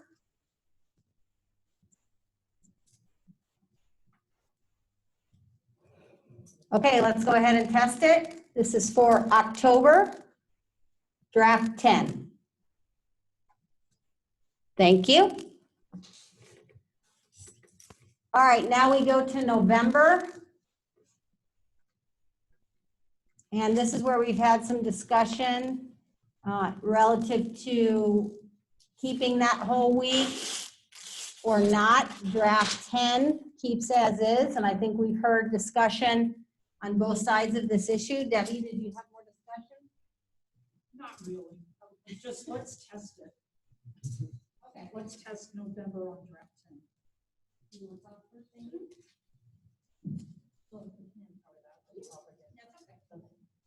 So, one thought for those days, I know we're talking about, how many vacation days we might squeeze off versus putting them at the end. There is, a distinct possibility in this calendar that we're going to be kind of in, out, virtual versus in person based on, what the circumstances may be in any given location. So I just want us to consider how important it is to capture as many days inside of the calendar before testing as we can. That's in any given year, much less this year where we just came off of all these months that we've been in an alternate education pattern with virtual, that we know we've got a lot of backside potentially to catch up with. Thank you. I like the idea that Veterans Day is. I got you, Ms. Gittens. I like the idea that Veterans Day is still a hurricane makeup thing. It allows us to have it off. I think Herb is his name. Herb mentioned, kind of the diversity and the idea of respecting everybody's stuff. And Veterans Day is extremely important everywhere, especially here in Southwest Florida. So at least by having it a hurricane makeup day, cross our fingers and toes, that, we don't have to use it. It allows us to honor Veterans Day. Ms. Gittens? I just want to keep reminding people, end of the quarters in October. When the teachers start in November, you're looking at a potential of an influx of students that come back based on what's happening with the virus and all of that. So I'm just saying we need to keep that in mind, because it'll be, I think, kind of a lot on the teachers when in that first beginning of November. Just saying. And Go ahead, Ms. Gittens. no, Jamie had her hand up. Well, I'll get to her. You finish, and then I'll get Debbie and then Jamie. Yes, thank you. I think, now correct me if I'm wrong, but it's my understanding that those that are on Home Connect will be just like they are in the classroom, except they're on a computer. So I appreciate her concern for the teachers, but if a student, and again, correct me if I'm wrong, if a student switches from Home Connect to back in the building, it should be very seamless. There shouldn't be any like, oh no, we got to catch them up type of thing. Is that correct? That's it. That is the plan, yes. Jamie? So a while back, Michelle Horse was on here, and when you have a end of quarter, they needed a day of work in order to get the grades uploaded before you started the new quarter. Has that changed any? Or are they going to work on Saturday so they can go back to work on the 2nd? Because that's a lot of our bookkeepers, ESE folks that upload those grades, especially for ESE. Is that going to be an issue? I've been told that's not an issue because we use Focus now. Okay, thank you. Okay, so discussion, it seems to me the issue is whether that's kind of, oh, somebody else. Ms. Gittens? I just wanted to add to that comment. I understand it should be seamless, but remember, according to the plan, especially those on like Lee Home Connect, they will not be with that specific teacher. They will be with an assigned Lee Home Connect teacher. So coming back, we're asking classroom teachers then to accept new students that they have not had, and that was the point I was trying to make. And I think, Ms. Gittens, the plan, and again, we won't know till we do the details, but the plan is that the students would be with the same teacher that they would come back to physically. In other words, a teacher may have 4 periods of students face-to-face, and then 3 classes Lee Home Connect. And so if the Lee Home Connect students, if enough come back, then that teacher would now have 5 in person and 2 Home Connect, or vice versa, depending on how the numbers worked out. But the intent is to try to keep the students, at least at the secondary level, to keep them with the same teachers. Where it gets a little different is in the elementary school, so that does apply to what you're saying in elementary. Right, because I know Dr. Spiro did say in explaining it that there would be teachers that would do Lee Home Connect and teachers that would do face-to-face in that first semester. Yeah, and that's primarily elementary school. In secondary, they're trying to make it so that the teachers would have a mix of that so that they could keep the same teachers when they come back.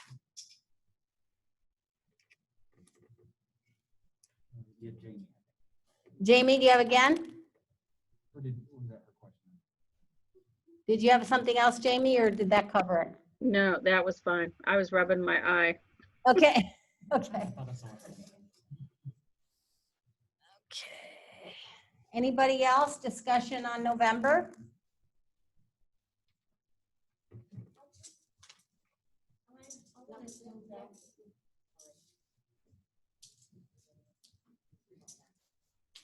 I want to go back to several of the comments that I've heard, especially when Amy was talking to you about, and the gentleman, I'm sorry, I can't remember your name, about Mr. Lopez, about, that this is going to keep us in school through the middle of June.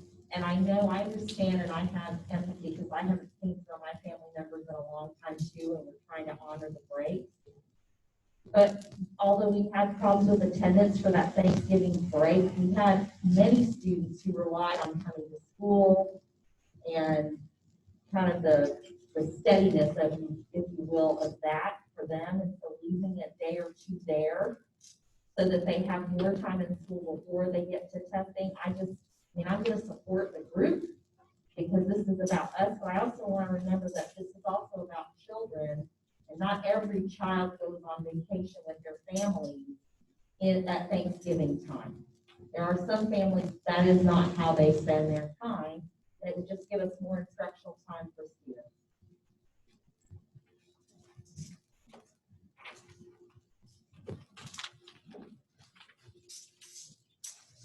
And I think we should be putting student need first, but again, it comes down to this. If there are no adults in the room, none of it happens. There's nobody driving the bus, none of it happens. And so honestly, and I've said this many times, I think that the more people in this building that get out into classrooms, the more they'll understand maybe why people need that Monday and Tuesday. And so we can't be so student focused that we sacrifice employees, because without employees, none of it happens at all. And, there aren't many employees down here. A lot of people think there are a ton of people in this building, and there's way too many people in this building, and I'm going to say there's probably not. But without the staff members in the classrooms and at the schools, none of it happens anyway. And so teachers are already going to have to give and have given a whole heck of a lot to pull this off, and will continue to pull this off. So at some point, there's going to be a lot of flexibility on the staff end of things to make things happen. And so to just have the idea that we'll just do one more, and we'll just do one more, and we'll just do one more, and student first, and student first, and student first. Our data at FEA says up to 20% of teachers are not coming back simply because of COVID. 20%, that's what our data has told us. And so can we afford to kind of have another drag on morale? And it's only a Monday and Tuesday before Thanksgiving. And, not every staff member goes out of town to see their family on Thanksgiving either. Many of them need those days. I took very few days when I was sick at Royal Palm, but I took some days when I just needed a day off because it had gotten to me. And so we need to be able to be really keen on what employees are feeling and their morale and things as we move forward and say, yes, of course, student need is important, but without the adults in the building, it doesn't matter. And many organizations, as they've recommended the reopening of schools, have simply ignored the fact that there are adults in the room other than the students. They say, just throw the doors open, students don't get. They never mention a single thing about adults or the fact there's anybody in the building. So, as we look at this situation, there will be a colossal summer slot, historic summer slot, absolutely. There will probably be 2 years of historic summer slot. I have a daughter who won't graduate, who won't walk. I have another one who didn't go to school and needs it more than oxygen, and she's in 10th grade, so she's missed a year to take the test, because the state's not waiving that graduation requirement. They just said, don't worry about this. So again, I think we need to really be cognizant of employees and kind of what we're asking them to do and the sacrifices we're continuing to ask them to make before we, before we allow student need to trouble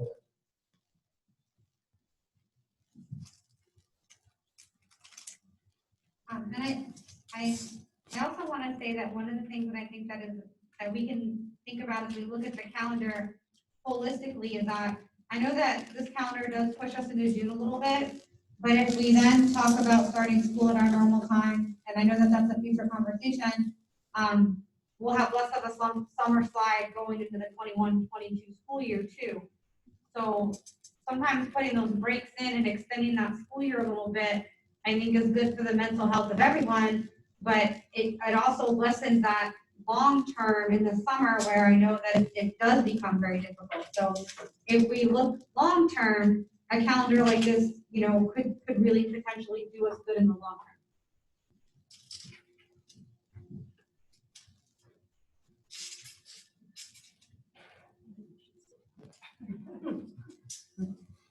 I really appreciate the concern for student learning, but I am a classroom teacher, and that is my concern too.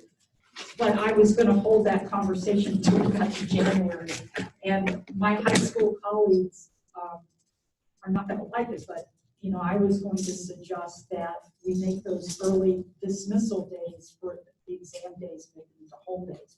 So maybe that might satisfy getting some extra learning days in.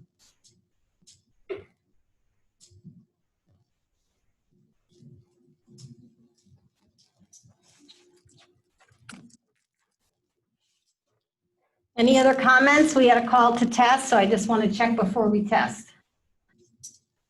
Okay, in recap, we are testing draft 10 the month of November. I either need a thumbs up, a thumb sideways, or a thumbs down.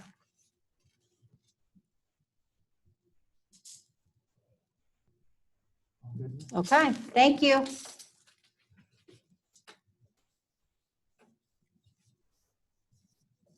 Okay, looking at December, discussion.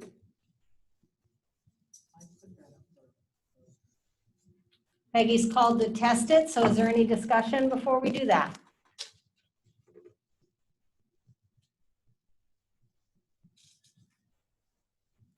Can we just clarify so that the only Hold on, dismissal day is hold on, 18? hold on. Yes. Yeah. This is what's hard. The only early dismissal day would be the 18th, right? Yes. Okay. Got it. The only early dismissal day, and the reason for that early dismissal is at the end of the quarter? No.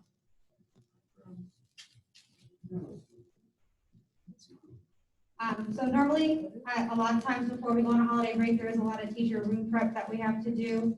Also because with the holiday, letting the kids get out early gives us a little more planning time in the afternoon. And then I think most people know that I am from New Jersey. So typically before holidays, they put a half day in there. So I threw it in there. I'm not married to it though. So if the group wanted to shift that, that's totally fine with me. It was just an idea that was a little outside of the box and something different. And I just wanted to a point that was made earlier, our minutes are very tight. So I would want us to make sure that we calculated that. But, before, if the group wants to stick with that. Peggy, did you have? Well,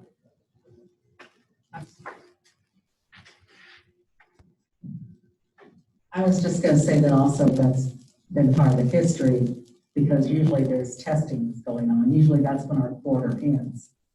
So there's history there of that day is a half a day. The kids are, having their parties and saying goodbye, and then it ends at that half a day.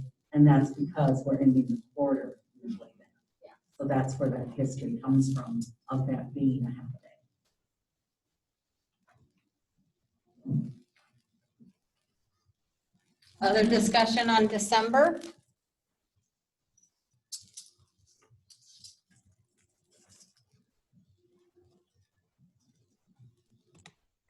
question.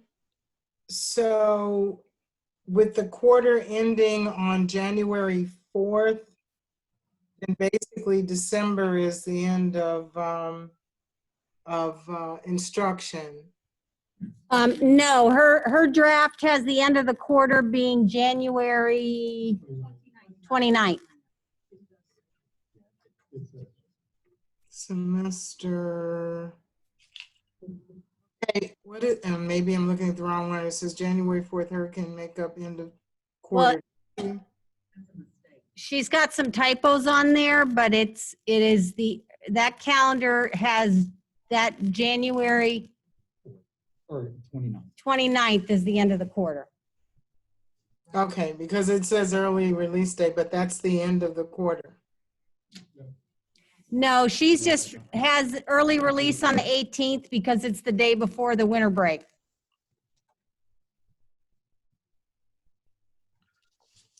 Okay, all right. Well, the 18th is we're talking about January, right? Or you're talking, oh, you're talking December still. Yeah, because we're still talking about the month of December. We didn't get to January yet. Right, okay. So I'm what was confusing when it said January 4th, end of quarter 2. Yeah, All instruction had to be crossed off, Jill said. Okay, thank you.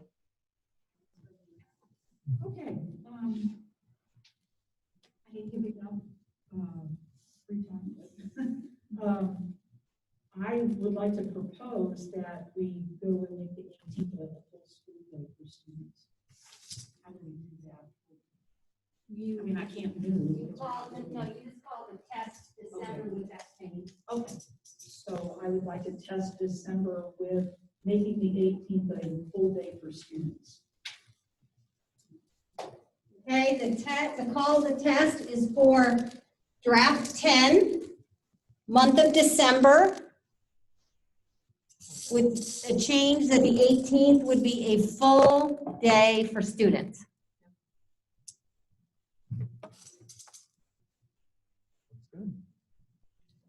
Zoom folks? The rationale as opposed to a early dismissal is to get the extra half day? Yes, for the students, to have more student time. All right, thank you.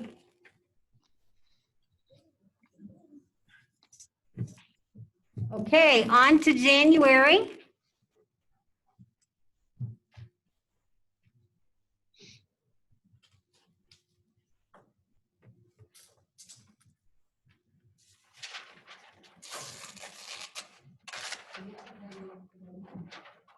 Okay. High school colleagues, don't kill me. I would like to propose that we we get rid of 2 of the early dismissal days for students, make the 26th and the 27th full student days. That would still give us 2 early dismissal days. I would like to propose for January of draft 10 that we take the 26th and 27th, which is written as early dismissal days for students, and make them full days for students. That would still leave us the 28th and the 29th for early dismissal day. Jill, did you have a clarification? I actually didn't schedule, the only scheduled half day right now in January is January 29th. Oh, I okay. didn't make those early release. I thought I'd leave that decision to the committee, so I just didn't put it there. Okay. Just made them off. All right, so the draft draft 10 that Jill did only has 1 early dismissal, and that's on the 29th, which is the last day of the quarter 2. And I missed Peggy in the The hurricane makeup day on the 4th. Let's hope we don't have a hurricane. So what are we doing with that day? Are we not coming to school that day if we don't have a hurricane? Or is that what we're doing? Okay, then usually what we do with the calendar is then put, something, a notation there. But if there's not a hurricane, that that's a no school day or something. So we need that. Sorry, I forgot. So I guess I'm gonna look to Melissa, here, real about this. So I know like exam days at high school are early dismissal days, so it's staggered, like 1, 2 the first day, 3, 4 the second day, right? The exams are kind of staggered in blocks. And so, not having them as early dismissal days, how would that affect like the amount of exams a student could take in a day? Because I know, like I said, on early dismissal days, it's like hour and a half. See you later, go home, hour and a half, go home kind of deal. And so, is there an opportunity to do two days or 3 days of full exams all day, and then have the half day? Or so, what does the day look like after the exam?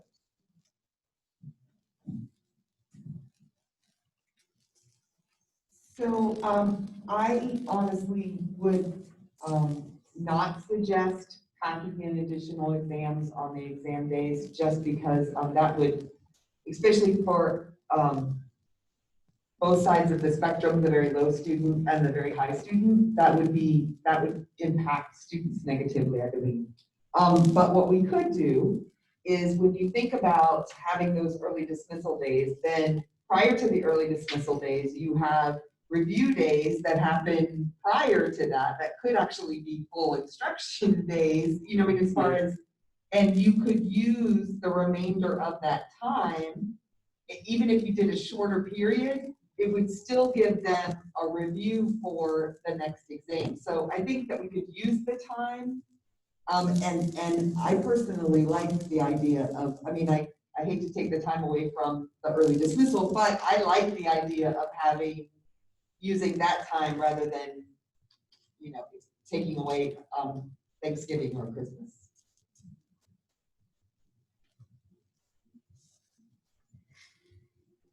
And I agree with everything Melissa said about having the review time, which is helpful. One of the things that I also see as a positive to full days is that on a full day schedule, our students are able to get both breakfast and lunch. On an exam schedule, we're not always able to get them 2 meals. And then we're also at that time during athletic season, so kids are staying after. There's positives and benefits to early release and a full day, but I think a great benefit for our kids is that we are able to get them 2 meals and they get some more review time in the classroom with their teacher.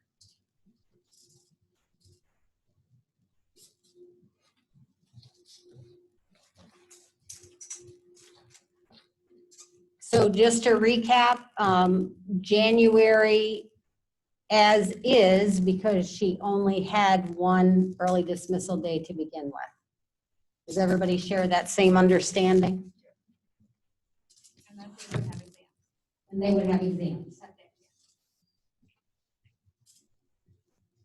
And just for this, we have it recorded that Q2 ends on January 29th, 45 days, 9 days in semester 1.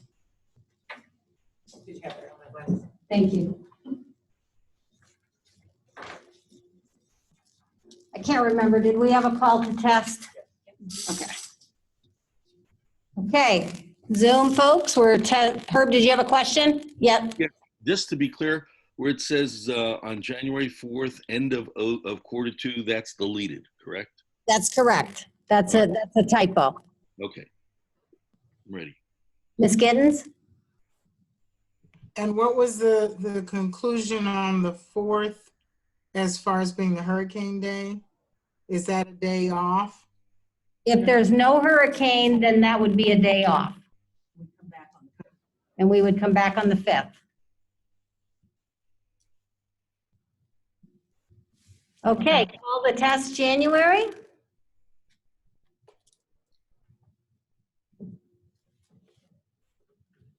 Thank you, everyone. February?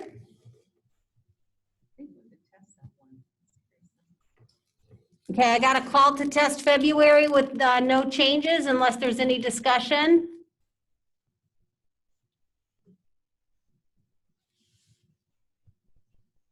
Okay, thank you. Moving on to March. Any discussion or people are moving right along here. Any discussion from Zoom folks on March? I have a call to test. Any discussion? Yes, ma'am? When did, I know we were talking before about testing or whatever during that time. Did we not put that in just as a notation? I know you said something about there was a document about it, but we didn't see it. Yeah, when we had the original calendar committee meeting, we had the testing calendar and we reviewed it. And the discussion so far has been that that is, the way the calendar is set is the best for student learning relative to the testing windows and provides the most opportunity. And do we have that document? It'll be documented in the minutes. Okay.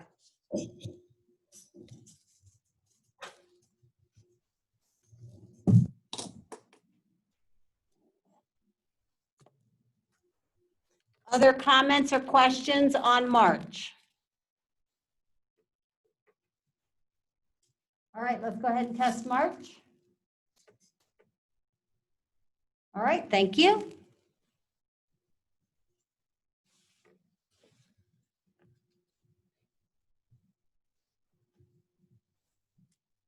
Okay.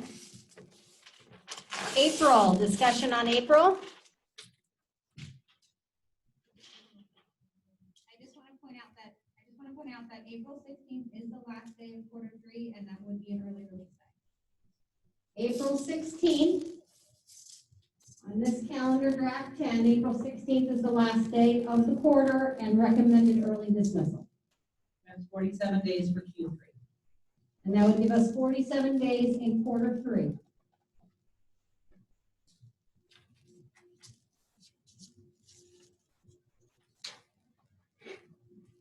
Any discussion from Zoom participants?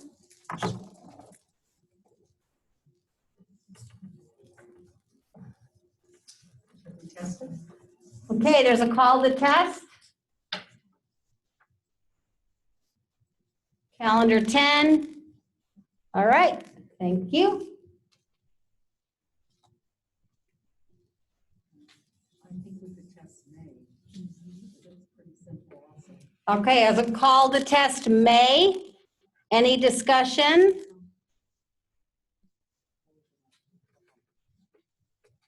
Okay, give us a thumbs up, sideways, or down on May. Thank you. Jill, are you on June?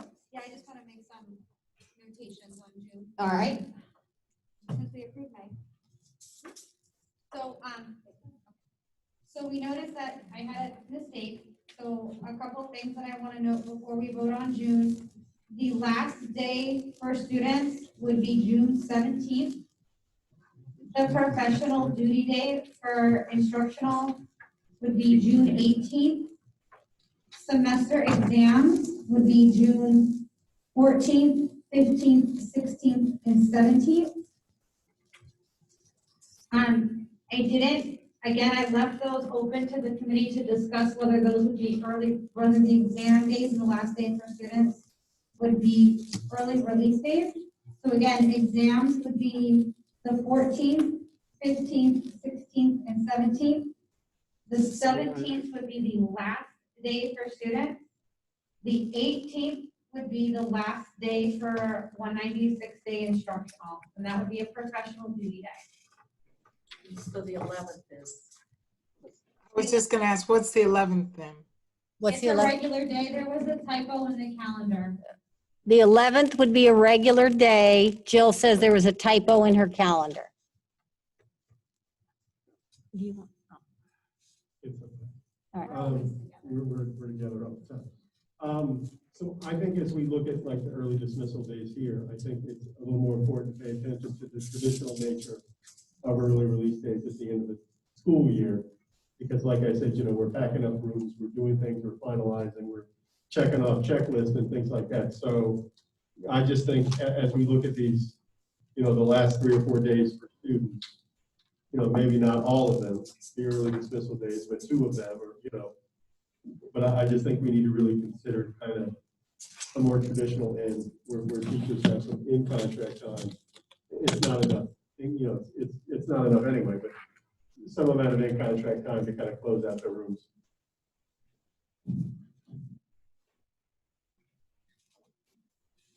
Yeah, I would agree with that.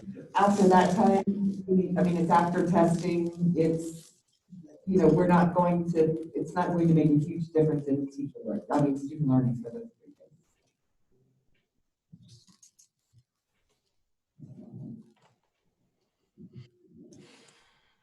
days. So is the question the 14th to the 17th, are they early dismissal days? That hasn't been decided. That's what's up for discussion right now. I just wanted to point out too, I know we're focused on 196. At some point we'll have to talk about people who have 216. They get days added to the beginning and the end of the school year. Some of them have already returned to work, and so I'm not sure how that would impact that, but that might be something.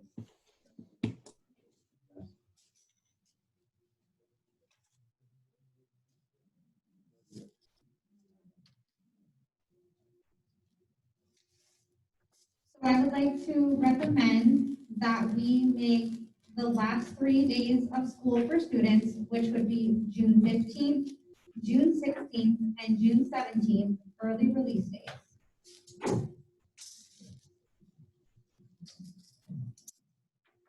So Jill is amending her December,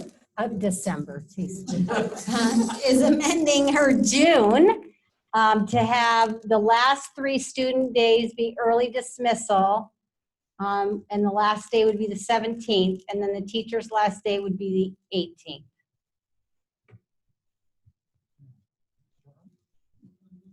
That's because I'm off. Thank you. Any other discussion, comments, questions?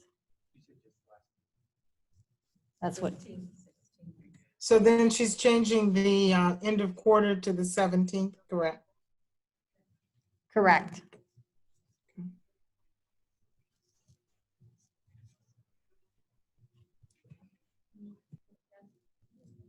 There's been a call to test June, calendar 10.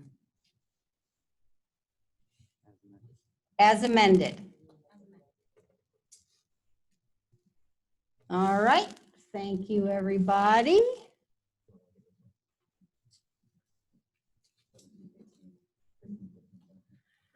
Now,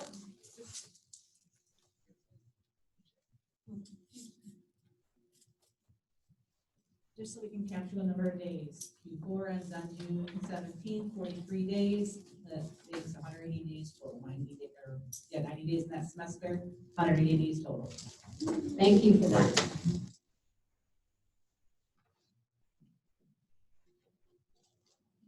Jill, thank you for your hard work and the thought that you put into this, your thought for the instructional personnel, your thought for the students, the parents, as well as all the other personnel. I know I appreciate it.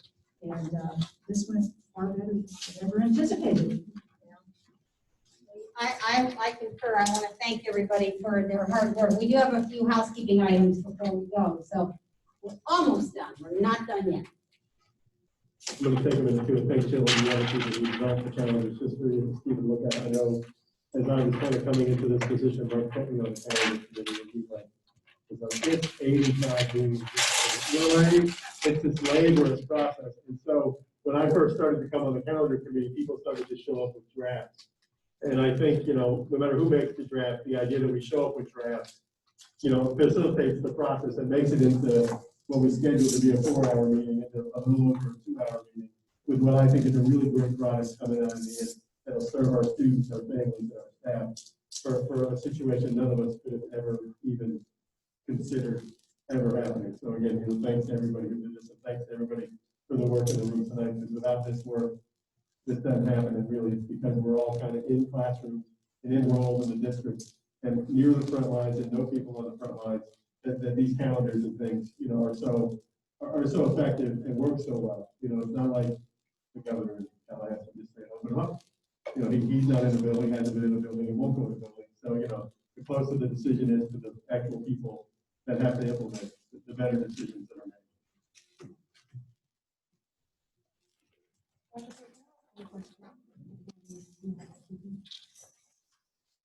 So I know this isn't something we're supposed to talk about, and I trust that as you bargain this, but I'm also worried about support staff and what this means to them because, you know, they already are starting out at a lower salary and not getting paid over the summer. So extending this day back for them, I just hope as we talk about negotiations, we can work for our support staff as well.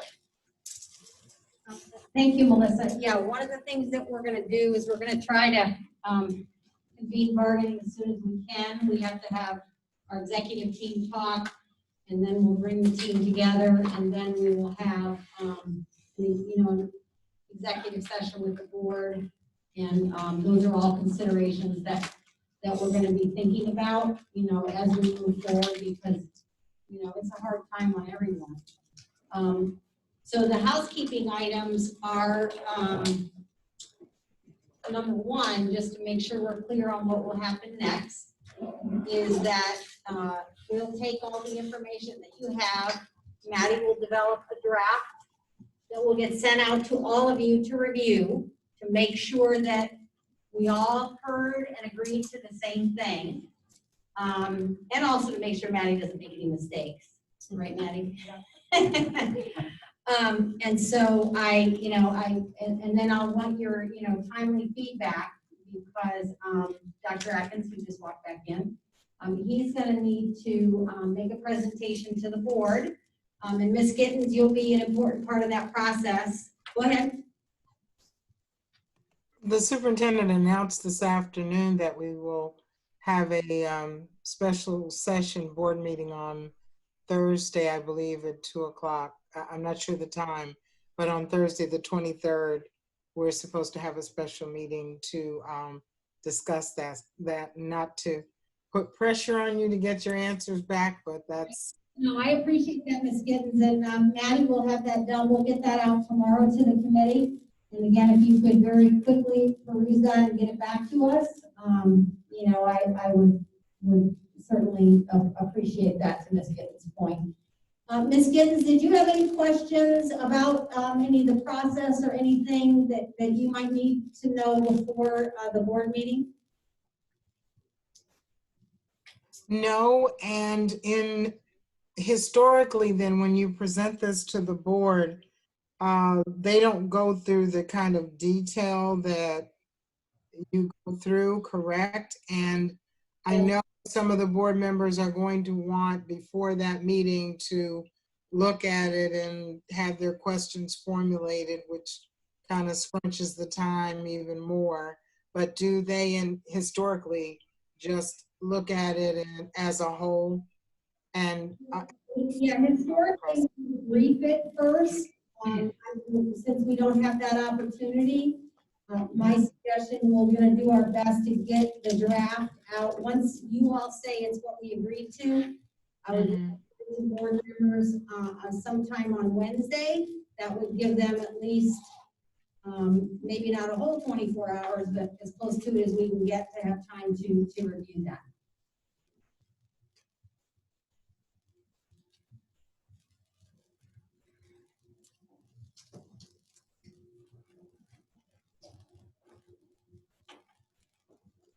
I think too, just to help anyone looking at the calendar understand we had rationale for every decision that we made. It might be good to include like some points of rationale. Why did we choose to keep this versus this? Might be helpful to the board. Thank you, and we'll, more pressure on Maddie, we'll get the minutes typed up as well, so we'll have those available also for your review. We may set the calendar first and then the minutes a little after that so that we can. And I would also like to point out, Ms. Gittens, did you have? Well, no, will this be available for video for people to see? Yes, we were recording it so that it will be available for anyone who wishes to watch it. So then they can also see the discussion and things that occurred as well. Thank you for that. I would like to say that you all coming together to do this afternoon is a result of the ongoing relationship that the district has with our unions. We do follow an interest-based process, and that's why you're all here today. Even though we're in emergency conditions, the district values its relationship with the unions, and so it was important for us to go through this process and to continue our relationship and our communications. And now I'm going to put my boss on the spot and see if he wants to say a few words. You're not my boss, Kevin. I want that on tape, actually. Well, I just want to say thank you very much for your flexibility and your agility. This is a tremendous, it's a huge decision, and our community is certainly waiting on what the decision is. And so I appreciate you guys coming together in such a short time frame. It certainly helps me. I can't express how grateful I am that you were able to come here and make this decision or make this recommendation. The other thing is, I've been on the county committee for a long time, because Dr. Pruitt has been leading the charge and has done a tremendous job. I just want to say that the thought that you guys continue to put into the school calendar year in and year out, I just greatly appreciate it. It makes our job so much easier because you have spent time really getting into the details of a good calendar and consider all the different implications. So again, I just wanted to tell you how thankful I am that you're here to do this. Appreciate you. Thank you all. Any last comments?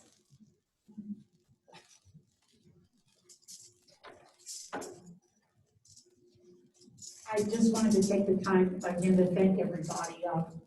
My only perspective is elementary and middle, so I really appreciate the high school, payroll, HR, everybody else that's involved in making this district run. And I just have to add, a couple of weeks into this distance learning challenge that we had, I was so incredibly proud of our district. The way the administration, the daily briefings that Dr. Atkins sent out, all of the children that were being fed, all of the hot spots that were being provided, the way teachers just went over and above, and all the other personnel, the tech people, that helped it all come together. And reading different strands from Facebook groups and other groups, the chaos that was going on, not only in Florida, other Florida districts, but around the nation, I just was like, man, they need to cut the leak out and see how it's done. So I really appreciate that. I'm really proud to be a member of Boulder County School District. Debbie is one of my boys' favorite teachers. Yes, Miss Kittens. I just wanted to say on behalf of the board, as the board liaison, thank you to everyone. This is a monumental task, and it's the first time I've sat through it, and thank you all. Thank you, Jill, for the template and the guidance, and everyone that participated, and Dr. Pruitt. And it is critical times, and people are hanging on our every word at this time to know exactly what's going on and how they'll set their life and their children's lives. And this is a major part of it. So thank you. Thank you, Ms. Gittens. Mr. Freed? Herb? Now it's Mr. Freed. No. I wanted to thank everyone, and I know this is going to be a very difficult year, and we all pray for the best outcome. As to someone said about this drafts, prior to using drafts, it was a minimum of 3 meetings before you could get through it. And we've had as many as 9 meetings to do it. So the 1 meeting is amazing.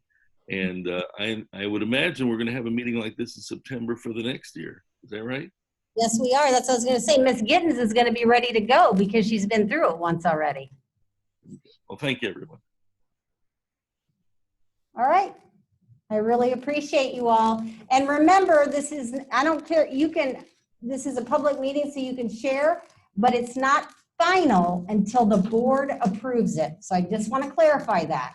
We developed our draft and our recommendation, but it doesn't become final until the board votes.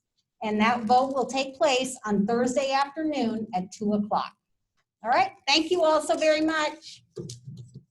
Thank you, Zoom people, appreciate it. Bye. Bye.